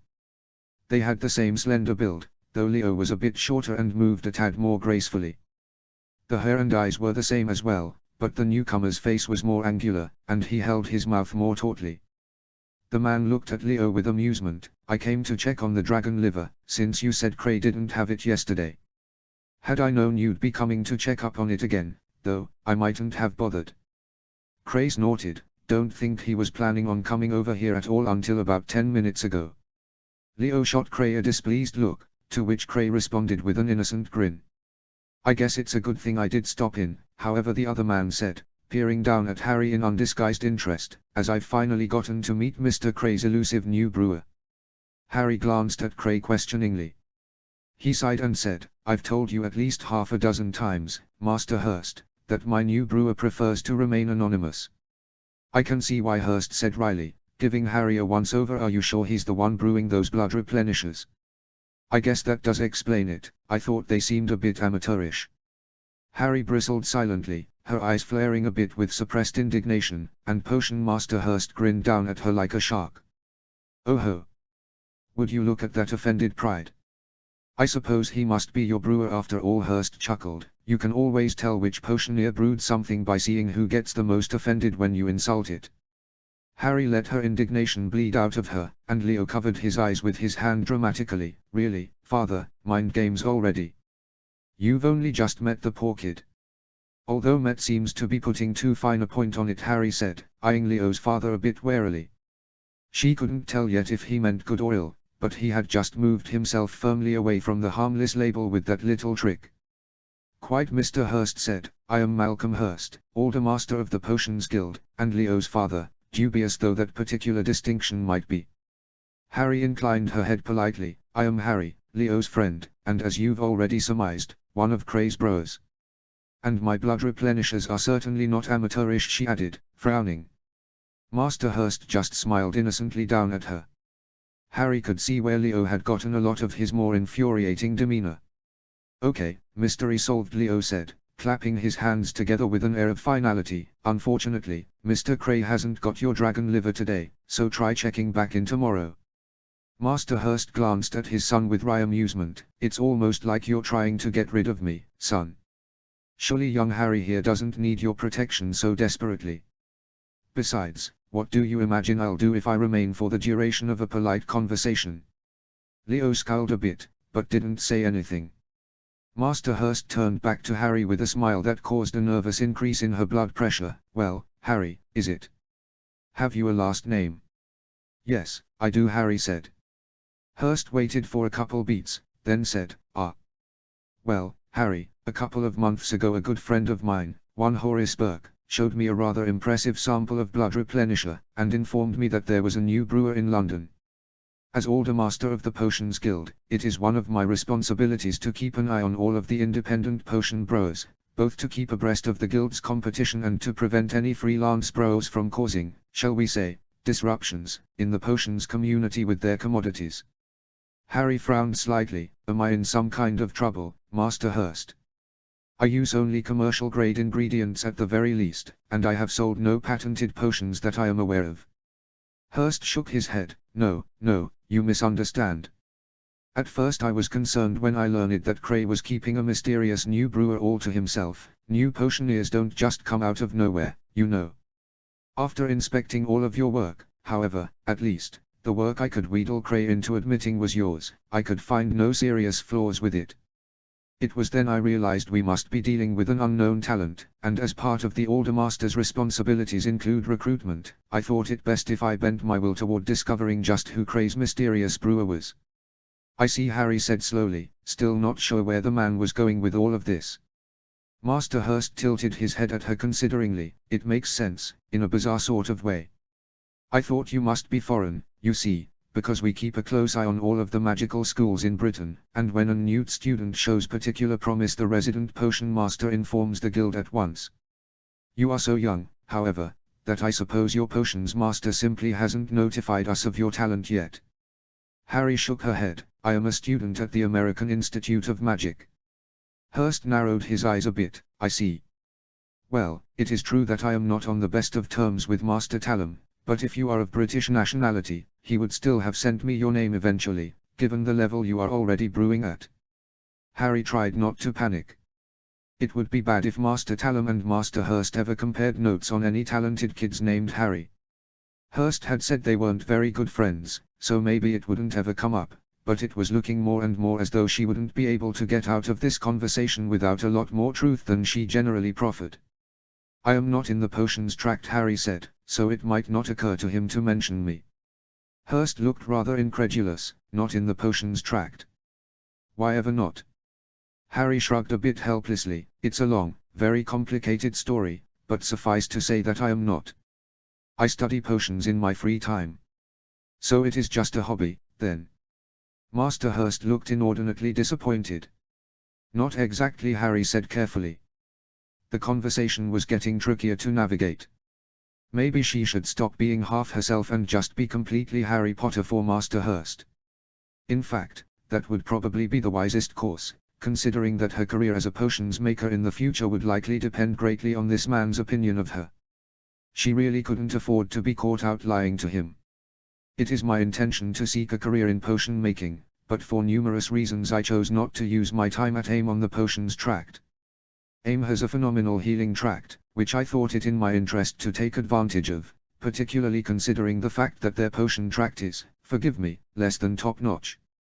Master Hurst nearly choked on his laughter. Oh, what I wouldn't give to see old Talum's face if he heard that. I can't exactly argue with that assessment. On the other hand, though, studying potions on your own is quite difficult, not to mention dangerous. I take proper precautions, Harry said firmly. I didn't mean it as censure, but praise, Hurst said, but I did wonder. Well, the reason I sought to discover the identity of Craze Brewer was to offer him a place within the guild. If I pass my mastery, you mean? Harry asked, interestedly. Usually one had to petition the guild for membership after finishing their apprenticeship and taking their mastery exam. The apprenticeship was optional, of course, but few ever passed the exam without one. Well, originally it was either that or offer to set the brewer up with an apprenticeship if he hadn't already taken his mastery, but with you being so young. Hurst trailed off, thinking, what are you doing next summer? Working here, I suppose, Harry said. Why? How would you feel about an internship at the guild? Hurst asked, eyes gleaming. Now wait just 1 second. Cray broke in exasperatedly, you said you weren't going to steal my brewer away. Hurst turned amused eyes on Cray. I said if you told me who he was I wouldn't steal him from you. You didn't tell me, and besides, I'm not stealing. I'm bribing. Harry gazed up at Master Hurst with something like awe in her chest and disbelief in her expression. The guild only gives internships to 3 students a year. That's true, Hurst said, smiling. And those 3 are always at least at journeyman level. They are, Hurst said, but then, so are you. Harry couldn't suppress a wide grin at hearing that from the older master of the Potions Guild. Still, she said, not officially. I don't have minute in potions, and I haven't declared formally my intention for mastership. Details, Hurst said, brushing the words away unconcernedly. Am I the older master or not? Do you want the apprenticeship? Yes, Harry said fervently, but, what about Leo? My son. Hurst turned surprised eyes toward Leo, who was listening to the conversation with an air of resigned acceptance. What about him? You'll still have time to see one another, I dare say. I mean, won't Leo be graduating from his homeschooling program this spring? Harry clarified, he should get the internship, if there is one available. Hurst snorted indelicately, my son. Intern at the guild. He'd sooner swallow Bubotubapus. Harry was confused. I thought you wanted to be a potioneer, Leo. Leo shrugged. Did I say that? I mean, I don't hate potions, so I guess I could. Master Hurst sighed dejectedly. You see what I put up with. No passion for potions at all in this one. You should take it, Leo said, grinning down at Harry. It will be hard to make a living in Britain without having attended a British magical school. The guild could help a lot. So, you really don't want it? Harry asked, rather incredulous that someone could dismiss an internship at the Potions Guild so cavalierly. She supposed Leo had been being facetious when he'd said potions was the most interesting thing he'd found so far, or perhaps he'd just meant in relation to the other schoolwork he did, and not to all things in general like she'd assumed. Nah, I've got enough on my plate, Leo said vaguely. Right, you wouldn't want to lose all the time you spend wandering around doing nothing, his father said, snorting. Harry raised an eyebrow, but a quick head shake from Cray told her not to comment. She supposed Leo's father might not be fully apprised of what Leo did in the lower alleys, though his mother seemed to know quite a bit. I'd be honored, Harry said after another moment of thought, if you're sure it's okay for me to take the internship spot. Harry beamed inwardly. Now she wouldn't waste 3 whole months of structured potion study just because she was away from Professor Snape. Great, Hurst said happily, clapping his hands together the same way Leo had done earlier. One thing. If I'm to fill out your paperwork for the internship, I really will need a last name. Harry took a careful breath.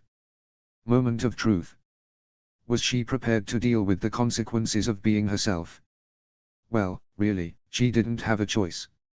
Suppose she turned him down, turned the whole internship down, though she would have to be monumentally stupid to do so, and then later down the road he recognized her as the ungrateful brat he'd met in Cray's apothecary.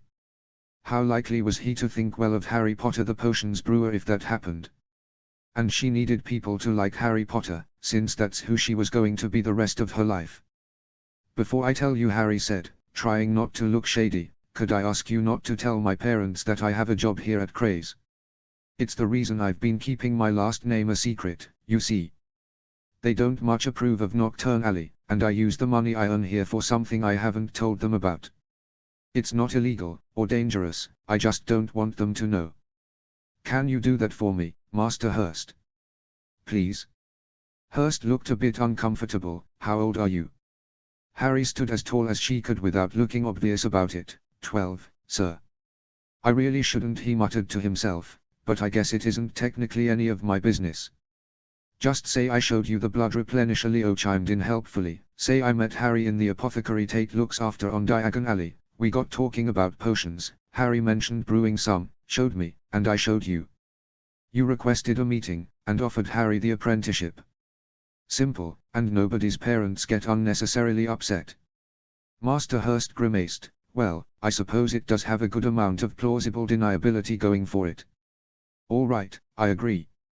Harry smiled. Thank you, sir. My full name is Harry Potter. Master Hurst stared at her and Cray spluttered while Leo just smirked. The Potters don't have a son, Hurst said, blinking. You've got to be kidding me. Cray glared at Leo. I suppose you knew this entire time, you sneak. Harry. Harriet Potter. I suppose you thought it funny, Leo.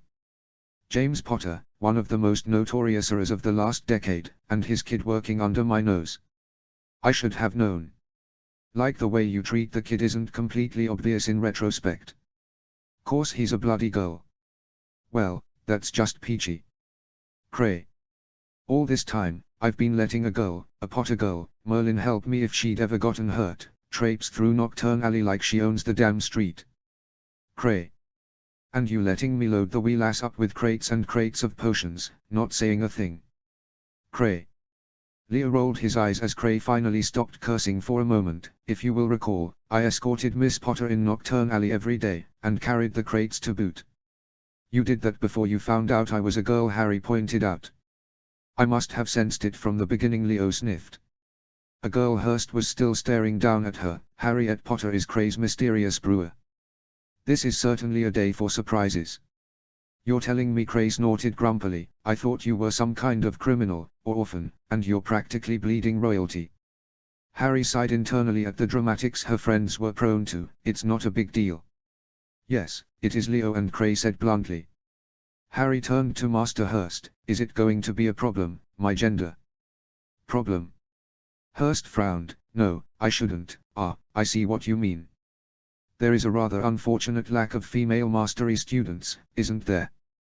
They make up around 15% of the adepts, and only 5% of the master level, Harry said frankly, and most of the women who make it to mastery level become independent brewers, and don't often get published in the major potions periodicals. Hurst cleared his throat. That is true. At present I believe we have only 2 potions mistresses in the country, and neither of them are with the guild. Still, there isn't any rule against it, of course.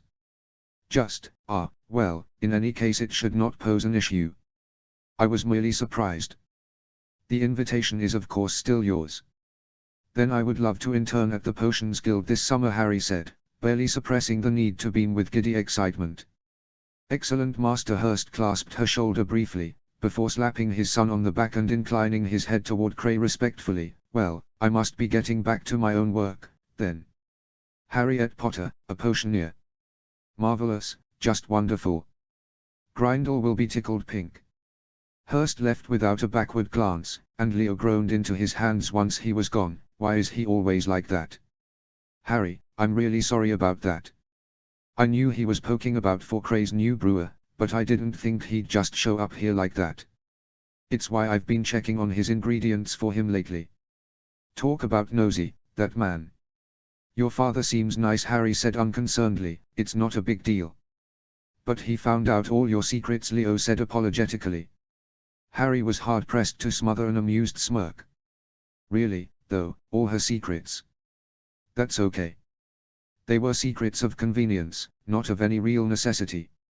I think at this point Cray is unlikely to fire me just because I'm a girl, which was one of the main reasons for keeping my identity a secret. That, and preventing my parents from hearing about what I do with my free time. Cray just shook his head. As long as your potion making doesn't slack off, I don't care if you're a dancing bear. With that settled, Harry went to pick up the crates once more, but Leo forestalled her. We'll come back for the crates later, he told Cray, putting a hand on Harry's arm and propelling her gently toward the door. Harry wanted to talk to me about something first. Sure, Cray snorted, and went back to stocking with sharpening potions. Harry allowed Leo to lead her toward Kyprioth Court without complaint, though she did throw him several questioning looks, which he ignored. She caught sight of a new building at the end of the street, where the dancing dragon used to stand, and smiled. The new dragon looks good, she offered. It does, Leo agreed amiably, but it's called the Dancing Phoenix now. She supposed that made sense, with the whole rising from the ashes thing. When Leo took them down a side alley that was all too familiar to Harry, no matter that it looked different in the light of day, she grew uneasy. Her hands began to shake ever so slightly. Where are we going, Leo? Leo looked down at her from the corner of his eye. Just taking you home, as usual. Home? Harry's breath hitched. He couldn't be, there was no way he could know. And yet, somehow, after a few twists and turns they arrived on Dogwood Lane. Harry's feet carried her numbly after Leo, until he stopped in front of number 7 and raised an eyebrow. Harry stared back at him, considering whether it would cost her anything to try bluffing. Is this your home, Leo? She asked, eyes showing nothing but innocent curiosity. A faint smile tugged at Leo's mouth, and he shook his head. Harry allowed her face to fall in slight disappointment and confusion. Then, where are we? Very good, Leo said, rocking back on his heels to study her face. Believable, but as careful as your expression is now, you gave yourself away as soon as you suspected what I meant by home. Your breathing sped up, and your eyes widened noticeably. Harry maintained her innocent facade. Well, I was excited. I thought I was finally going to get to see where you lived. I'd like to believe that, Leo said, gazing down at her, but the look in your eyes wasn't hopeful, lass. It was scared. Harry turned her gaze away from her friend, and didn't respond. Leo pressed her. What's got you scared, Harry? Me? You know I'd never. Why have you brought me here, Leo? Harry asked, turning back to him calmly, to make a point. What do you want? Want? Leo looked confused, then insulted, before his features settled on wryness. No, it's not blackmail I'll be dealing in today, Harry. The only thing I want from you is the truth. Just like that.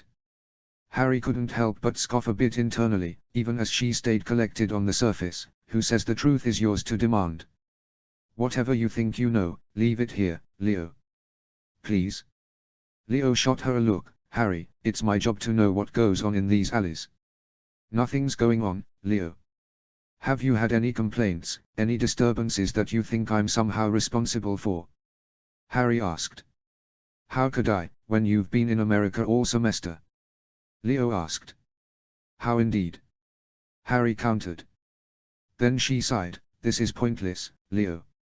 I don't know what you were accepting me to admit, but can we forget this whole thing? No, Leo said, not when I still don't understand. You don't need to understand everything, Harry said sharply. I need to understand you, Leo said just as sharply back. This is what you spent your money from last summer on, isn't it? He gestured to number 8 with a negligent hand. Why? Why pay for a room you're never going to use? Who says I'm not using it? Harry asked stubbornly. This was all going downhill too fast. The apartment was supposed to be a failsafe, one that nobody knew about. Not that Leo was likely to talk to the others about it, but still. Leo raised a disbelieving eyebrow. How can you be? Either you're at school in America or you aren't, and since you are, you can't possibly have a use for this place. Why doesn't anything about you make sense? Harry was frowning openly now. You don't know any of that for sure. You can't know anything for sure. All you have is guesses, and you can't prove anything. Prove? What are you? Leo broke off with a harsh exhale. You aren't making sense, Harry. What is there to prove or not prove? I know you spend all year in America or at your home in Godric's Hollow, because my people checked. Harry's blood froze. Checked? Yes, checked, Leo said, sounding annoyed now. Did you think I was someone who could afford not to check into the background of his friends?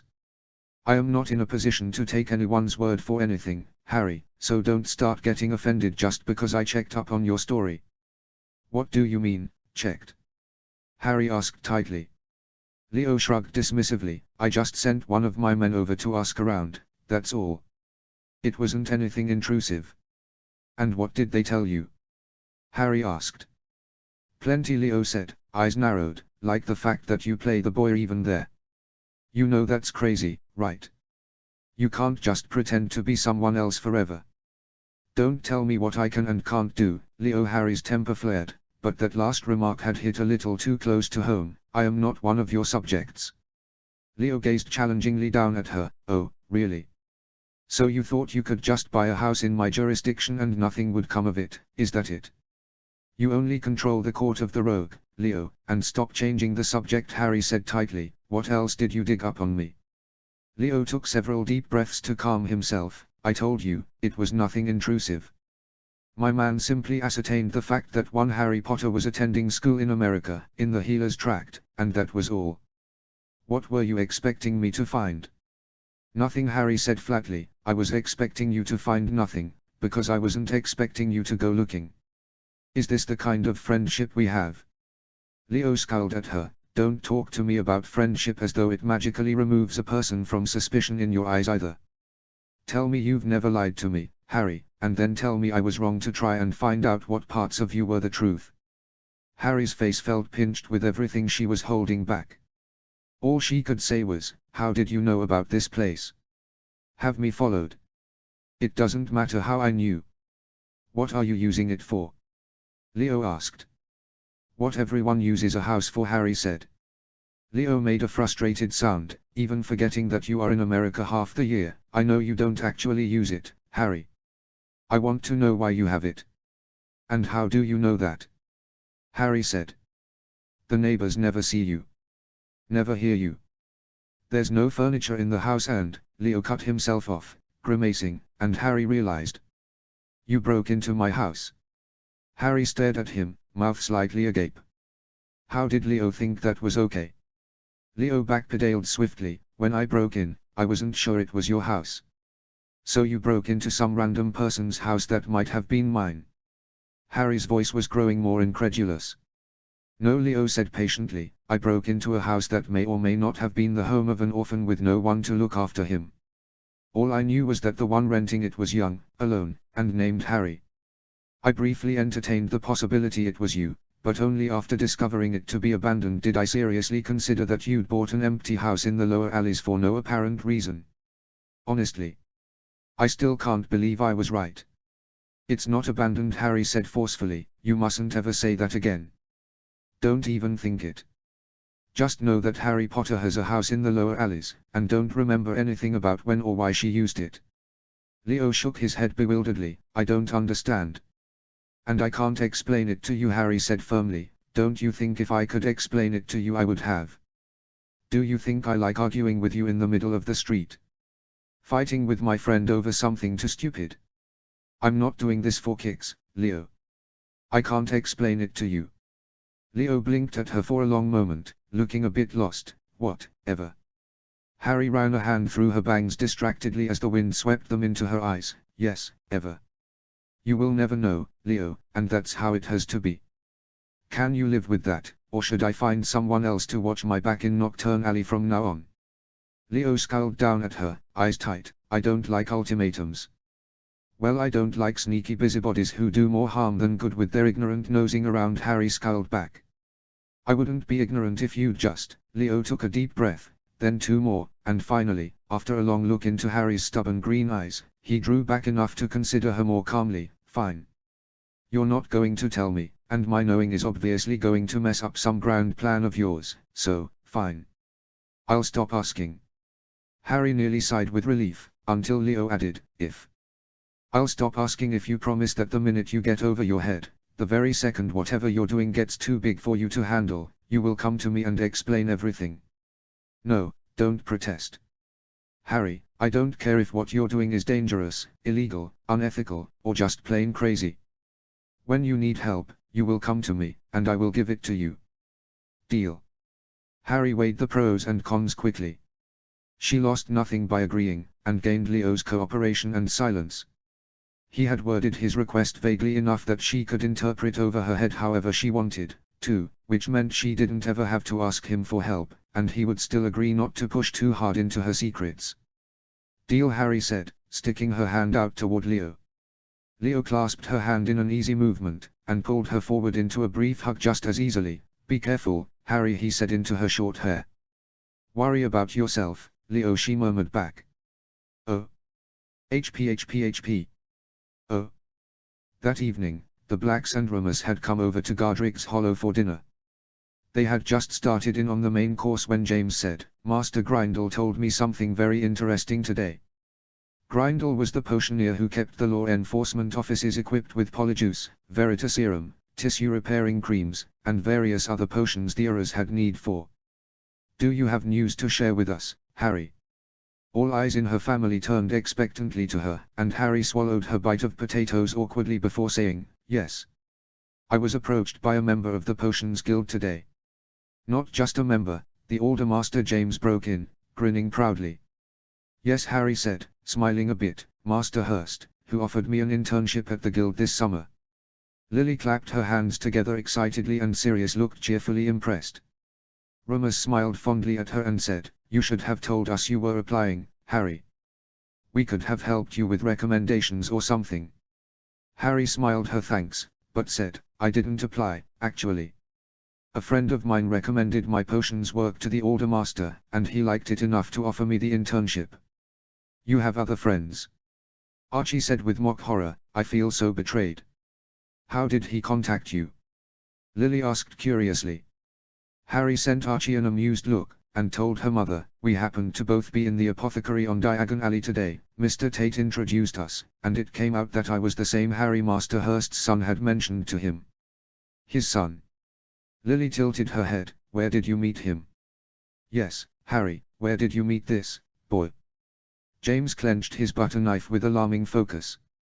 Through Mr. Tate as well, Harry shrugged, he's in there a lot running errands for his father, and I'm in there a lot picking up ingredients. After the first few times we recognized each other, we got to talking about potions, and showed each other some of our work. He took one of my blood replenishers to show his father. How often do you see this boy, exactly? James asked suspiciously. Harry rolled her eyes, it's not like that, Dad. Leo is too old for me. His name is Leo. Sirius grinned, I like him already. No, you don't, James growled at Sirius before turning back to stare Harry down again, just how old is he?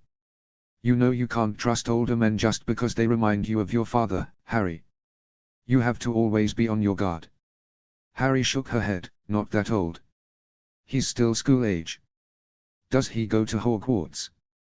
Archie asked, and Harry hoped no one else caught the underlying nervousness in that question. No, he's homeschooled, Harry said. Seeing the dangerous look in her father's eyes, she added, but he's not my type, so don't worry. What is this type thing you keep talking about? James was looking distinctly blue in the face, you are too young to have a type. Figure of speech, Harry murmured into her piece, so anyway, I'm going to internship at the Potions Guild over the summer. Yay, me. Congratulations, Harry Rummers said warmly, those are very difficult internships to come by. If you make a good enough impression, you'll have your pick of masters to apprentice under. We should celebrate, Lily said thoughtfully, this is a big accomplishment, after all. Great idea, Aunt Lily, Archie said enthusiastically, let's have a party. We could get you that platinum cutting board you've had your eye on, Rummers suggested. Or we could get a new snake. Sirius said. How would that be celebrating? Lily shook her head wearily. Besides, then you'd have 13, James pointed out logically. Oh, good point. Oh. HP. Oh. That night she and Archie were allowed to have a sleepover, so they spent the evening in Harry's room, going over everything the other had done all semester. Twice. When they reached the end of it, Harry was frowning because one of Archie's teachers had changed the syllabus and he'd forgotten to tell her to change her extracurricular studies accordingly. She had ended up studying 3 extra chapters about medical ailments of the mind unnecessarily. Archie was frowning for rather different reasons. Seriously. How can you be some nutjob's target again this year? Archie shook his head wonderingly, and our parents think I'm the troublesome one. Why are people always attacking you, though, really? Harry shrugged, no idea. It isn't just me, though. Neville, Patil, Mrs. Norris. Something really bad is happening at Hogwarts. I'm starting to think I dodged a major stunner by trading places with you, Archie said, so who do you think is doing it? I don't know, Harry said, but it might not be a person. It could be a what? Archie quirked his brow. No, it's obviously a person. Harry blinked. What do you mean? The message, Archie said, coupled with the fact that the voice you heard used the word master. Obviously there are 2 parties involved. One is the voice you heard, the one able to move through walls and therefore likely not human. The other is the one who wrote the message, which sounds remarkably more coherent than the voice you heard, and who the first voice calls master. There is a master and a servant, both of whom speak Parseltongue, so clearly the master is a Parselmouth and the servant is a snake, unless you think snakes serve other snakes in line with political agendas. No, your analysis makes more sense, Harry acceded, so there is another speaker in Hogwarts, like Dumbledore and Snape implied, and whatever is attacking these kids is some kind of snake. What kind of a snake petrifies people? Archie asked. I'm not sure, Harry said, let's look in the Potter library. There's all sorts of compendiums on magical creatures, since one of my great-great-grandfathers was a creature enthusiast. Wouldn't the Black Library have more on creatures that speak Parseltongue? Archie asked. We'll check there tomorrow, unless you want to explain to my mom why we want to flew to Grimmauld Place in the middle of the night to check the library for something, Harry offered. Yeah, no, Archie laughed. They browsed through the Potter library for a few hours, and then the next day they looked through the Black Library, and eventually they had come up with a list of likely creatures. It was much easier looking through libraries you were familiar with, Harry reflected, because she was sure the same research would have taken several days in the Hogwarts library, whose organizational system she still hadn't fully mastered. At the top of the list was the Gorgon. It was said to be a female monster with snakes for hair, and the snakes were apparently capable of turning people to stone. Unfortunately, there were very few half-credible accounts of a Gorgon sighting in the last 2 centuries. Archie liked that one, because it matched up with the female attacker Harry had encountered, but Harry thought it less likely. It explained the Parseltongue, and the petrifaction, but not how or why the snakes, which according to their information were attached to the Gorgon's head, would be separate at any time from the actual Gorgon. Next on the list was the basilisk.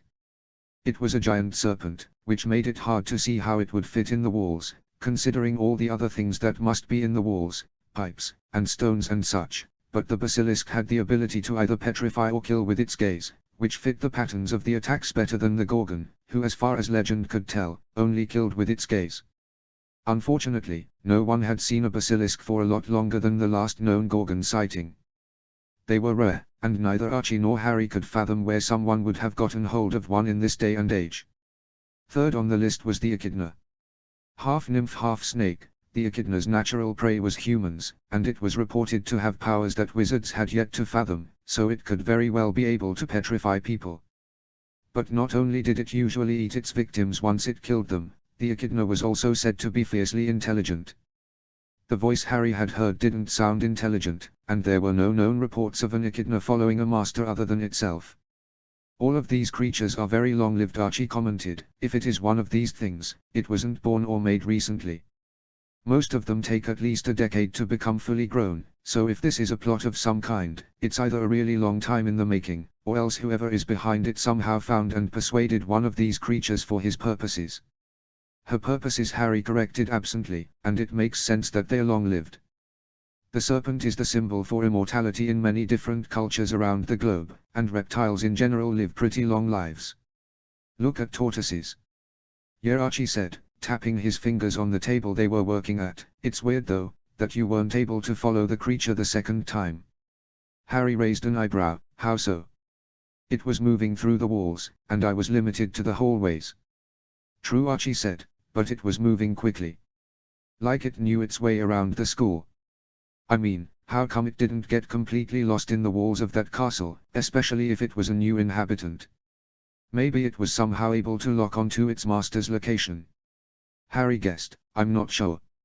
It can't be a native of Hogwarts, though, can it? I mean, someone would have noticed it before now. It could have been in hiding.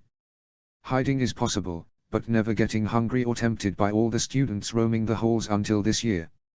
Harry shook her head. If it was at Hogwarts before the master came to control it, there should have been more attacks, more random petrifactions or disappearances, before this master came to the school. The voice sounded like the master was holding it back, preventing it from killing when it wanted. Surely the thing gets hungry, but so far none of its victims have been eaten. Maybe it feeds from the forest, Archie suggested. You should ask Hagrid if there are creatures going missing or migrating to parts of the forest away from the castle. Good idea, Harry said, making a mental note of it. Maybe it was hibernating, Archie added. I mean, snakes do that, right? That only makes sense if it was a basilisk, Harry said. The other two are part humanoid. They wouldn't have been hibernating. Besides, what would a hibernating basilisk be doing at Hogwarts? It's loud and cold there, not the best environment for centuries of sleep. I don't know, Archie said, grimacing. This whole thing is such a mess.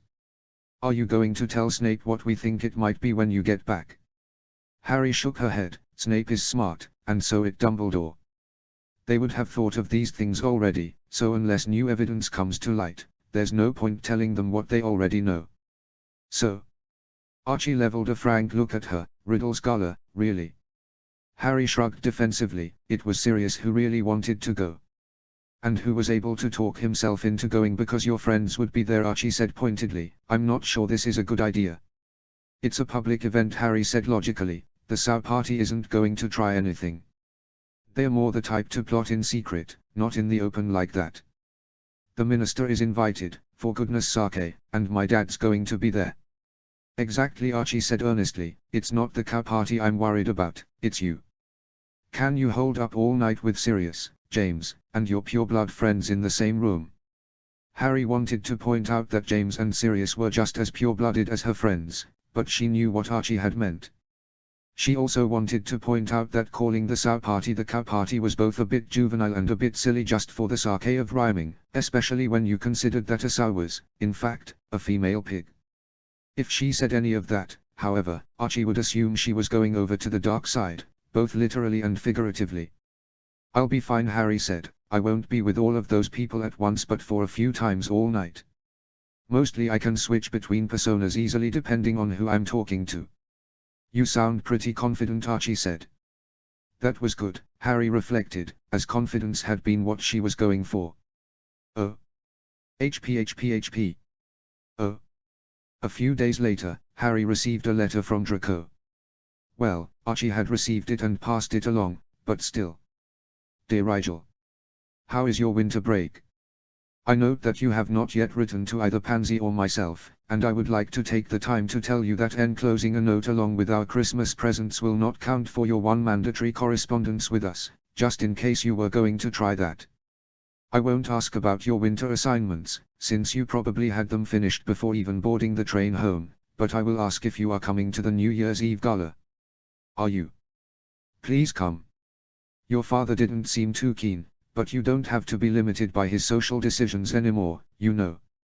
You're an honorary Malfoy now, which means that any invitation which includes all of our family automatically extends to you. And you can't be concerned about crashing the party because you were invited by name on your father's invitation as well. In conclusion, I know you haven't got anything better to do on New Year's or you would have mentioned it, and father has personally charged me with persuading you to come, which means that he probably has a better reason for your attendance than you have for not attending. Also, if you agree after reading this letter, it means I gain both status and credibility as a negotiator in my father's eyes, so come to help out your best friend, if for no other reason. Did you like that appeal to your better nature? I wasn't sure you had one, but mother told me to try anyway. That was a joke, in case you didn't get that. I absolutely hate parchment communication, but father says I must get used to it unless I want to be running around in an undignified manner for the rest of my life. Best holiday wishes. Draco Lucian Malfoy. Harry rolled up the letter with a wry grin on her face. Since Sirius had already decided to attend, she could only assume that he had neglected to RSVP, probably on purpose. She would write to Draco, asking him to RSVP for both Sirius and herself, and spinning it in a way that suggested both she and Sirius had been miraculously convinced to attend due to Draco's letter. That ought to please Lucius Malfoy to no end. Oh. HP. Oh. Christmas morning was a festive affair as always at Godric's Hollow. Remus was looking rather pale as the full moon was fast approaching, but he was propped up in a warm chair by the fire, and looked on fondly as Archie bounced around from the pile of gifts to the family member they belonged to, distributing each with an air of barely functional excitement. "This one's from me," Archie exclaimed as he dropped a bright purple package in her lap. Harry opened it slowly, after reaching her magic toward it and trying to decide if there was a trap contained in the lid. She had already opened 3 gifts from Sirius, all of which had rubber snakes coiled to spring as soon as the lid on the box was opened. The floor about the living room was littered with the unlikely colored snakes, and each present that exploded into rubber snakes made Sirius laugh even harder, and the rest of them scowl at him a little more fiercely. Her magic felt no answering magic from within the package, so at least whatever was in there wouldn't do too much damage. She still pointed the package away from her before opening it, however. Nestled in the tissue paper was a watch. It wasn't very big, but it was obviously very old. It was also a man's watch, but just elegant enough that it wasn't too unusual a gift for a girl. The watch and chain were both of the brightest silver, and it looked like the face of the watch opened, but the clasp wouldn't budge to Harry's gentle pulling. Archie sent her a mysterious smirk, so Harry decided to leave it for now, and thanked Archie warmly. He knew she'd been wanting a watch of her own, so that she wouldn't have to borrow his whenever she went somewhere she ought to have one. All of her male friends had similar watches of more or less age and value. They wouldn't get their earrings until they turned 17, but watches were usually given to the male heir of a pure-blood family when he turned 11. "Interesting gift," Sirius said, glancing between them with mild amusement. "Isn't it cute, James?" "I know," James said, "only 12 and already having their own inside jokes." "Open mine next," dear Lily said, passing James a package. James took it with a look of wonder in his eyes, as though he couldn't believe his wife of 13 years had gotten him a Christmas present. Sometimes, in the back part of her mind, Harry recognized that it was patently ridiculous how in love her parents were, but most of the time she was just fondly amused by it, and perhaps a tiny bit wistful, in a distant and not at all immediate sort of way. "A tie!" James exclaimed, taking it out of the little box and holding it up. "Thank you, honey." He put it on immediately, while Remus smiled and Sirius laughed outright. "James," he said, "you hate ties." "Shut up, Sirius," James said, still beaming at his wife. "This is the best present ever." Lily couldn't hold back her own laughter any longer. She reached beneath her chair and pulled out a bigger box. "Here, darling, the tie was a joke." James looked ready to tackle Lily with happiness, but eyed her swollen belly and settled for embracing her gently before taking the package with reverence. "Thanks for real this time, Lily." "Just open the package, James." Lily rolled her eyes. And so it went. Remus got Harry a new set of weights, slightly heavier than her old ones. James got her a voucher for her favorite used bookstore in Diagon Alley. James got Archie a new pair of beater's gloves, but Sirius got Harry a leather healer's kit, so in the end everything worked out nicely. Harry got her mother a certificate for a pregnancy massage at her favorite beauty parlor. Lily bought Sirius an exotic dessert cookbook, and Harry got Archie a remembrall. As soon as he grasped it, the cloudy mists inside turned dark red. "Well, that's not good," Archie laughed sheepishly. "Good thinking," Harry Sirius said, laughing, "though all it'll end up doing is telling Archie that he's always forgetting something." A few days later, Harry was over at Grimmauld Place helping Archie get ready for the gala. Archie was in the bathroom putting his green contacts in, and Harry was mentally settling herself into Rigel Black's reality. She was dressed in dress robes of deep dove grey, which were only saved from somberness by the bright silver embroidery up the sides. The silver stitches gave the impression of curling vines coming up from the hem, and the soft, light grey boots on her feet made her feel like every step she took was important. She had her new watch in her pocket, hidden from sight, but there nonetheless, and Archie's soft black cloak hung elegantly from her shoulders. Archie came out of the bathroom with green eyes and wearing Harry's sweater. "You look good," Archie said, eyeing her professionally. "No rings?" "I don't like things on my fingers," Harry said. "Will Sirius be fooled?" "Well, you look as uncomfortable as I would be in formal attire," Archie said, "and he won't be looking for deception. That's half the work of fooling people. It should be fine." Harry looked one last time into the mirror, and Rigel Black looked back. Sirius didn't bother with the flu, instead opting to apparate them both to the coordinates provided on the invitation. "Now remember," he whispered as they stepped out of the arrival zone and into the line of people waiting to be announced to the General Assembly, "don't drink anything that smells like poison, and don't listen to anyone who says you aren't the most handsome and wonderful black to ever be born." Rigel grinned the way Archie would have at the sheer ridiculousness of Sirius' advice. "When my grandparents named you, they must not have realized they were tempting fate." "Oh, the blacks are above fate, didn't you know?" Sirius raised surprised eyebrows. "Don't tell me you've been living your life without a sense of dramatic irony, just in case fate takes it personally." "Oh, dear, however have I gone wrong? Let me count the ways," a voice drawled from behind them. Sirius stiffened and Rigel caught the barest hint of unease before his features shifted into cheerful surprise. He turned and greeted the man behind them warmly. "Regulus. I'd ask what you were doing here, but, well, I do so hate to be obvious." Sirius reached out to clasp the other man on the shoulder familiarly, and Rigel noted how the man twitched slightly, but didn't shirk away. The other man looked a lot like Sirius, but was decidedly more delicate. His skin was noticeably paler, his eyes a slightly darker shade of grey, his hair as black as crepe. And yet, for all that the man looked like a slighter, darker version of Sirius, there was something undeniably different about him, beyond his reserved expression and stilted posture. Something that made her eyes narrow, as though she could see him better if she but looked a little closer. "I wish I could say the same," Sirius the Dark Man said, his voice too weary to be completely cold. "What are you doing here?" Sirius drew himself up and raised an eyebrow. "I was invited." Before the other man could do more than scowl, Sirius gestured toward Rigel and said, "I'm not sure you remember my son, Regulus. It's been several years, and you only met briefly. This is Archerus Rigel Black. Rigel, this is my younger brother, your uncle, Regulus Black." "It is good to meet you again, Uncle," Rigel said without inflection. "I trust you've been well since we last had the chance to converse." "So polite," Regulus Black murmured, gazing at Rigel with an indiscernible expression. "Are you sure he's your son, brother?" Sirius bristled, but relaxed after a moment. "Always forget how unidentifiable your humor is, Reggie." Regulus Black winced ever so slightly at the nickname, and Sirius smirked openly. "Unfortunately I can never forget how unnecessary your social mannerisms are." Regulus sighed. "Are you here merely to provoke people, or did you really have nothing better to do tonight?" Or maybe Regulus stepped closer, peering into Sirius' face with a cunning that told Rigel to be very careful around this man. "You finally had enough of playing the reformed sinner. Finally come home where you belong, brother. Finally come back to be with people who understand you, even if only for one lonely night." Sirius's face was darkening, and Rigel thought now might be a good time for a diversion a la innocent child style. "Is it okay?" she asked, looking deliberately up at Regulus with an air of apologetic concern. "I mean, I know the whole split thing is still in effect, but it's technically a political event, isn't it?"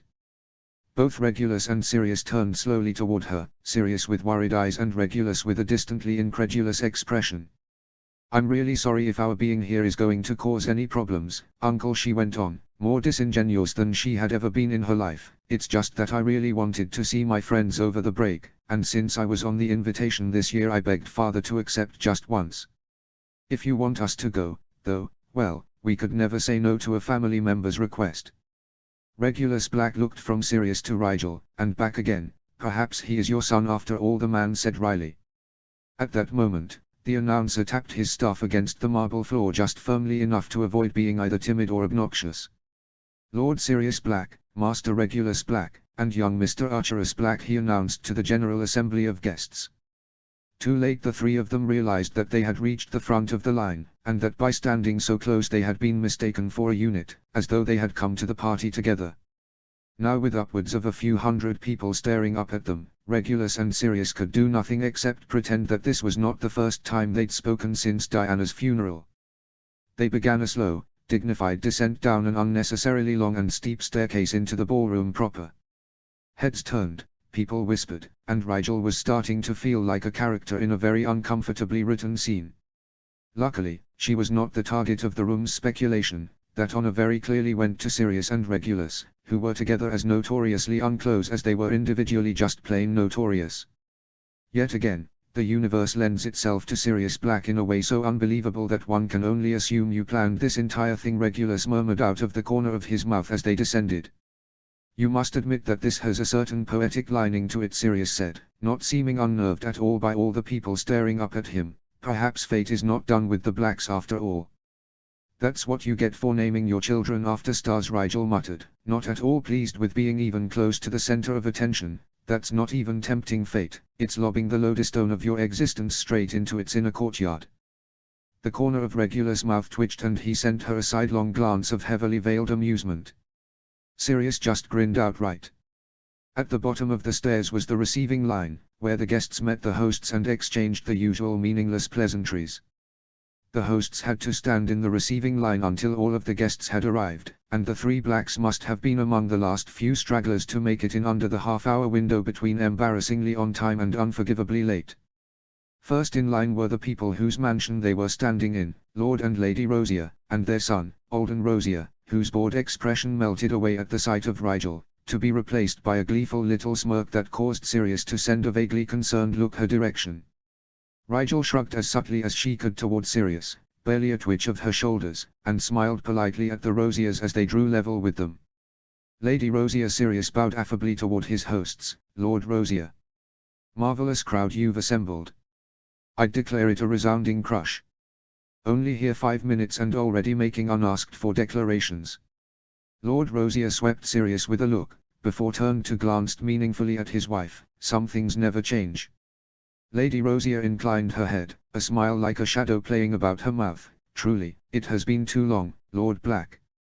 Sirius didn't seem to find anything odd about the exchange, and simply raised a hand to encompass both Rigel and Regulus in a graceful gesture. You know my brother, Regulus Black, and this is my heir, Archerus. Regulus exchanged polite, if stilted, greetings with the Rosiers, and then it was Rigel's turn. A pleasure to make your acquaintance, Lord and Lady Rosier, she said, bowing to the correct degree. It is good to see you outside of school, Alden. Strictly speaking, she and Alden Rosier weren't on a first-name basis, but when faced with several people of the same last name, it was traditional to use the first name if the youngest ones in order to maintain formality with the elder ones. The elusive heir of Black, Lord Rosier said, peering down at her with golden-colored eyes, the exact shade that Alden's were. Alden has mentioned you, of course. We are pleased to finally put a face to a name. Several of your yearmates are over by the refreshments, Alden added. Don't stray too far, Rigel. Rookwood and I will find you later. Rigel nodded her acceptance, and they moved on to allow the people behind them to greet the Rosiers. Next in line were the Malfoys. Rigel supposed they were considered hosts of a sort as well, being senior members of the Sau party.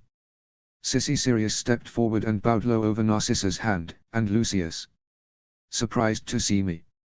If it was your intention to surprise us, then neglecting to RSVP was a good way of doing it, Narcissa said, smiling. We had to find out from our son that you had given any weight to our earlier invitation. Welcome. And welcome to you as well, Regulus. Oh, it is good to see the Black brothers standing together once again. Regulus inclined his head with only slightly less stiffness than he had shown the Rosiers. Cousin, Lucius. It is good to see you this night. How are you, young Draco? Well, Cousin Regulus, Draco said, grinning up at Regulus in a way that spoke more of Regulus Black's familiarity with the Malfoys than anything Regulus himself had done, though I am doing better with my friend Rigel now arrived. Rigel smiled warmly. Good evening, Draco. I hope you didn't scan the queue for us long. Draco sniffed with easy disdain. Don't be absurd. A Malfoy, seek out a Black. Perish the thought. Narcissa and Sirius laughed openly, and Lucius and Regulus exchanged a look of wry amusement. It was a long-standing social joke that the Malfoys and Blacks were always trying to outdo one another. Nowadays the rivalry was little more than a fond remnant of an unraveling past. They moved on to the final host in the receiving line, and came face to face with Lord Riddle himself. Gone was Sirius' easygoing charm, and instead in her uncle's place stood a man of caution and deliberation. "Quite a gathering you've assembled, Lord Riddle," Sirius said evenly, his words so vague they bordered on meaningless. "Thank you," Lord Black Riddle said, looking at Sirius as one might look at the summary of a novel which turned out to be slightly more interesting than one had expected upon picking it up. He cast an eye about the ballroom as though considering it, then said, "I trust you will enjoy the night." Then his eyes turned to Regulus, and his voice softened just enough to be noticeable to Rigel's careful ear. "Regulus, how does this year's Eve find you?" "A little better than last year's," Regulus answered, something almost like a fleeting smile flickering across his face. "As always, Lord Riddle." "And young Rigel Black as well," Riddle said, and Rigel inwardly winced to think of the explaining she'd have to do to excuse the fact that Riddle recognized her by face and name, not as Archerus, but as Rigel. "There are a few who will be very surprised to see you here." He glanced between the three of them, his gaze lingering on Sirius and Rigel, and he smiled in a slightly sinister way. "What could have lured the Blacks to my little gathering, I wonder?" In the space between heartbeats, Rigel had a single, dangerous thought. It was the way Riddle had worded his rhetorical question. He said lured instead of saying brought or caused or something else. Why the word lure? There being a lure implied intent to lure. It implied bait, and a carefully laid trap. It implied that they were the unsuspecting fish who had wandered unknowingly into a net. It made her think, made her wonder. What had lured them there? Sirius had come to see his old acquaintances, and Rigel had come to see her friends. Her friends, who were invited for the first time that year for no apparent reason. Oh. But no, she quickly opposed herself. Surely Riddle had not invited the other heirs to lure her into coming. That was just absurd. Perhaps he meant to imply that it was at his behest that Narcissa Malfoy invited them personally. Maybe he had used the word unthinkingly, however unlikely it seemed to Rigel that Riddle ever did anything unthinkingly. All of this ran through her head in quick and disordered succession, and by the time they bid Riddle adieu and moved to make room for the next in the receiving line, Rigel was already putting those thoughts away for another time. "What interesting acquaintances your heir has." Brother Regulus was looking down at Rigel with nearly open interest now. "Perhaps being put into Slytherin has saved him from your influence after all." With that, Regulus Black walked away from them without a parting glance. Sirius' left eyelid jumped in the way it did when he was insulted but too proud to openly show it in his expression, and Rigel spoke up quickly. "Don't listen to him, Dad. If it weren't for your influence, I'd be a boring old stick in the mud like him. I mean, can you really see me ever pulling off a look like that?" Rigel screwed up her face into an expression of mock reservedness, which came off as pinched and uncomfortable, and not at all intimidating or somber. Sirius broke into a chuckle and shook his head. "I know I shouldn't let him get to me, after all this time. We've always managed to push all the wrong buttons on each other, though." "We didn't come to see him, though," Rigel said. "Come on, Dad. Let's find someone you actually want to talk to." So they set off through the crowd of witches and wizards, all dressed in their winter finest, searching for people Sirius wanted to chat with. As it turned out, there were quite a few of them, and after the 20th person peered at her with casual interest before ignoring her existence to talk to Sirius, Rigel asked if she could be excused to go in search of her friends. Sirius waved her off cheerfully, and Rigel made her way toward the refreshment table on the far side of the ballroom, hoping her friends would be around there somewhere. A hand on her elbow snagged her as she was walking by, and turned her around. She blinked, then smiled. "Oh, hello, Blaze." Blaze was dressed smartly in deep blue dress robes. He smiled in his usual vague way and said, "Rigel. What a pleasant surprise. You should have told us on the train you were going to be attending the gala. Why are you?" he added bluntly. He still hadn't let go of her elbow, and towed her through the crowd while he spoke. "My father decided to attend this year," Rigel said casually. "Have you seen the others yet?" "Where did you think I was dragging you off to, Rigel?" Blaise shook his head with amusement. Or do you simply allow yourself to be dragged hither and thither without any thought to the destination? One never knows with you, Blaise Rigel said. One never knows with you, Rigel, Blaise countered. Everyone moved over to one of the corners so we could converse at a reasonable decibel. Except Draco. He and his family are still talking with the minister, I believe. Blaise nodded to their left, where Rigel could indeed see several heads of blonde hair speaking amiably to the minister. She also caught sight of her father standing just behind the minister's shoulder, scanning the ballroom with his eyes. Blaise led her to where Pansy, Millicent, and Theo were standing with glasses of dark red punch, chatting away. Rigel.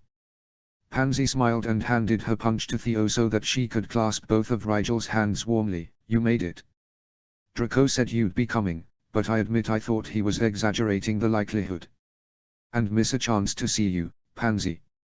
Perish the thought, Rigel said, taking Pansy's glass from Theo and holding it solicitously herself. Has anything exciting happened yet? If by exciting you mean has anyone royally embarrassed themselves in the 40 minutes since the doors opened, Millicent said airily, then yes, there have been 5 scandalous events thus far, but unfortunately no one's life was ruined. Theo laughed and nudged Millicent. The night isn't over yet, and we do have an excellent vantage point just in case. Is that why we're standing in the corner? Rigel asked curiously. It doesn't seem that much quieter over here than anywhere else. We like our backs to the wall in a crush like this, Millicent said. And we don't want to be in the way when the dancing starts, Pansy added. Rigel could feel the blood draining from her face. Dancing? Well, damn. And in retrospect, obviously. It was a gala, after all. Pansy caught the look on Rigel's face and raised an eyebrow. You will save me a dance, won't you, Rigel? Draco's already claimed my second, and of course one of my cousins will get my first, but I saved my third dance for you. Rigel grimaced and injected as much regret into her voice as she could. I don't really know how to dance, Pan. I'm sorry. My son, not know how to dance.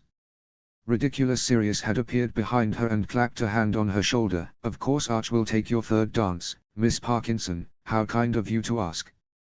He would never say no to a beautiful young lady, would he? Rigel winced. Of course not, I meant, a clod like me is unworthy of dancing with so graceful a goddess. I could never hold a candle to Pansy's poise and talent, and to even attempt such a thing could only be the most grievous of slights. Nice try, Sirius said, and Rigel could hear the laughter in his voice, but I didn't spend hours teaching you to dance for you to ignore my lessons.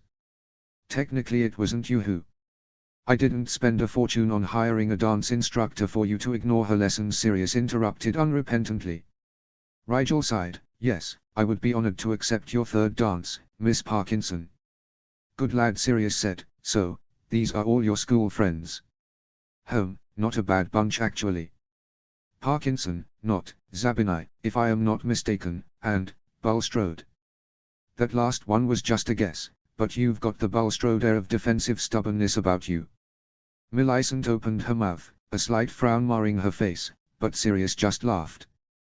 Kidding, but you have exactly your father's eyes, Miss Bulstrode.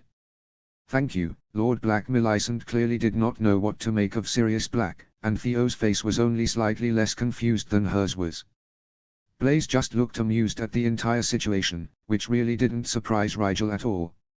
Have you said a hello to Uncle James yet? Sirius asked Rigel. She turned to look up at him properly. Not yet. He is with the minister, and somehow it seems rude even for us to just walk up to the minister's party and then address someone who is not the minister. When you put it like that. Sirius shrugged. Actually, that's probably exactly what I'll do. Try not to get us kicked out before the cake is served, Rigel suggested mildly. Sirius laughed. Good point, one really can't overstate the value of cake. Well, it was lovely meeting you all. Happy New Year. With that, Sirius was off again, and Rigel's classmates turned rather dazed expression on her. Is he always? Theo trailed off, not sure how to phrase his question politely. You grow accustomed to it quickly, Rigel said. So Lord Potter ended up having to attend after all. Pansy said, I know Mrs. Potter probably stayed home, but did he bring your cousin Harriet? Rigel shook her head. Harry doesn't like parties. She stayed at home with Aunt Lily. Oh, Pansy said, do you think, Draco? There you are. They all turned to see Draco squeezing through the guests to get to their little circle. Hello, everyone. Thank Merlin that's over with. One more tedious question about how my classes are going or how I am enjoying Slytherin House, and I'm going to find a house elf and demand an entire legion of strawberry tarts. Are you free for the rest of the evening, then? Theo asked. Mostly, Draco said, though I do have to dance the first dance with the Minster's daughter. He shuddered lightly. Creepy little chit. I'm sure she isn't that bad, Pansy said kindly. Draco leveled an unconvinced look at his friend. She breathes through her mouth, so loudly you can hear it from 5 feet away, and her hands are clammy. Then I'm sure she had a sparkling personality, Pansy said archly. Not everyone has redeeming qualities, Draco muttered. Sometimes I think you should have been a Hufflepuff. They chatted for a while longer, and then the orchestra began to warm up. Rigel used the word orchestra to describe the ensemble in her head, for lack of a better term, but the musical entertainment for the night was like no orchestra she had ever seen. In one corner of the enormous ballroom there was a huge crystal tank, filled completely with pretty cerulean water. Inside the tank were about 20 merfolk, and each mermaid or merman held some kind of instrument. When they began to warm up, the sound was similar to what a dry orchestra would produce, and yet nothing like it at all. The music had an eerie quality to it, and was strangely muted, while also remaining coherent.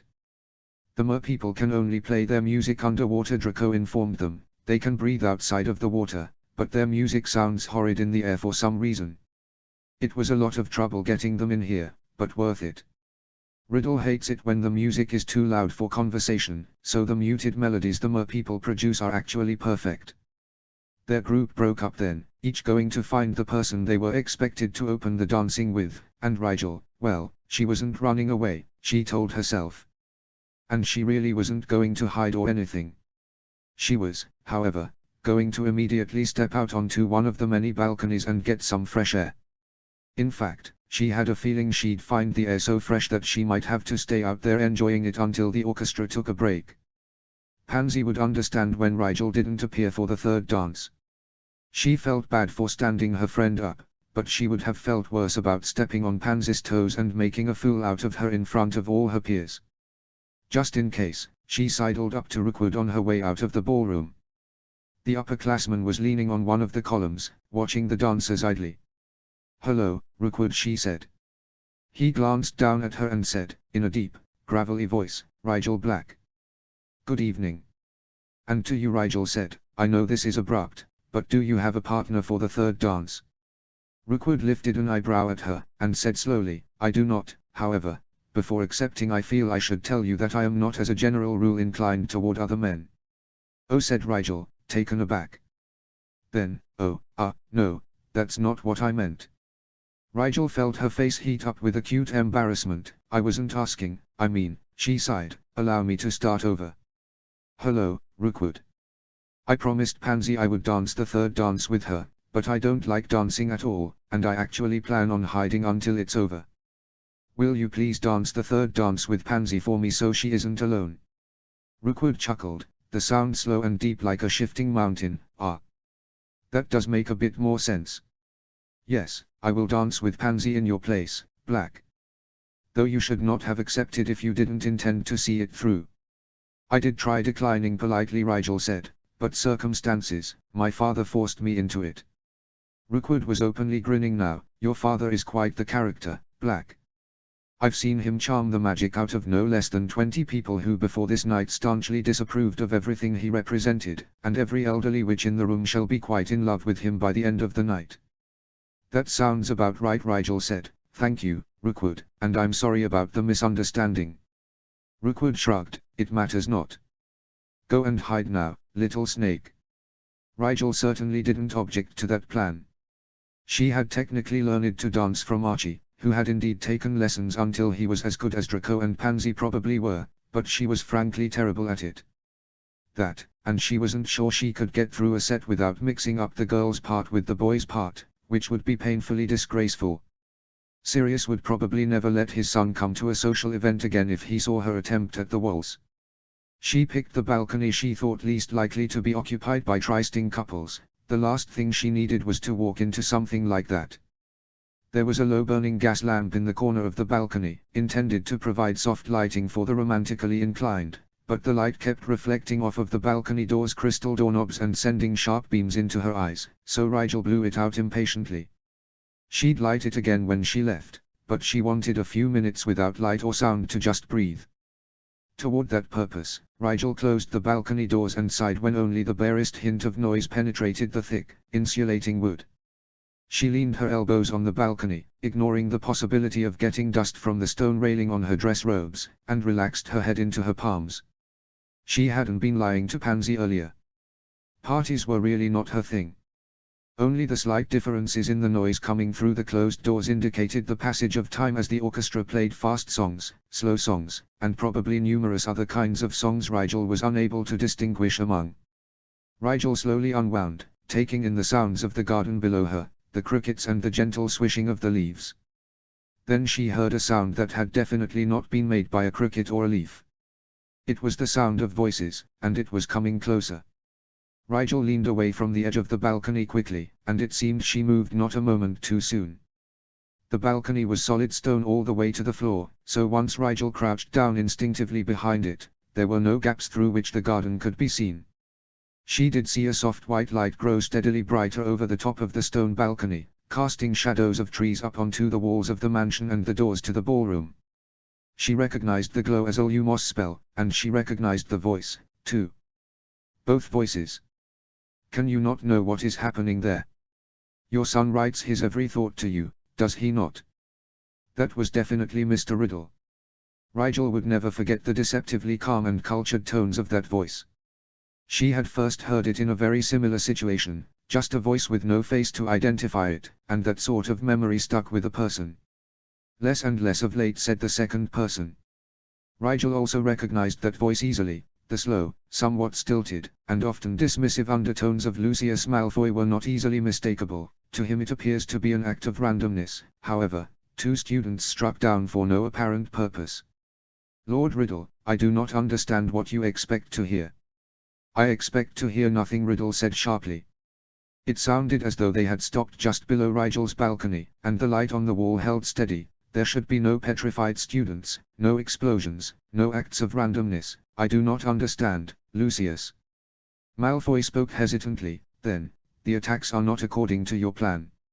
Of course not, Riddle hissed, do not be a fool, Lucius. What sort of plan is pointless destruction? He is going to get the school closed down at this rate. Forgive me, Lord Riddle, but who exactly is this agent? Lucius spoke carefully, are you sure you trust?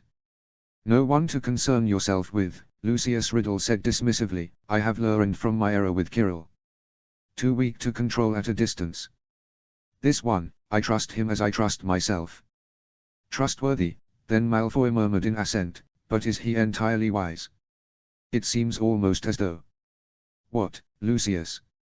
Riddle sounded slightly amused, but mostly impatient, speak your mind to me. Petrified students, Lord Riddle, Malfoy said, voice hesitant, it sounds like someone has opened the Chamber of Secrets once more.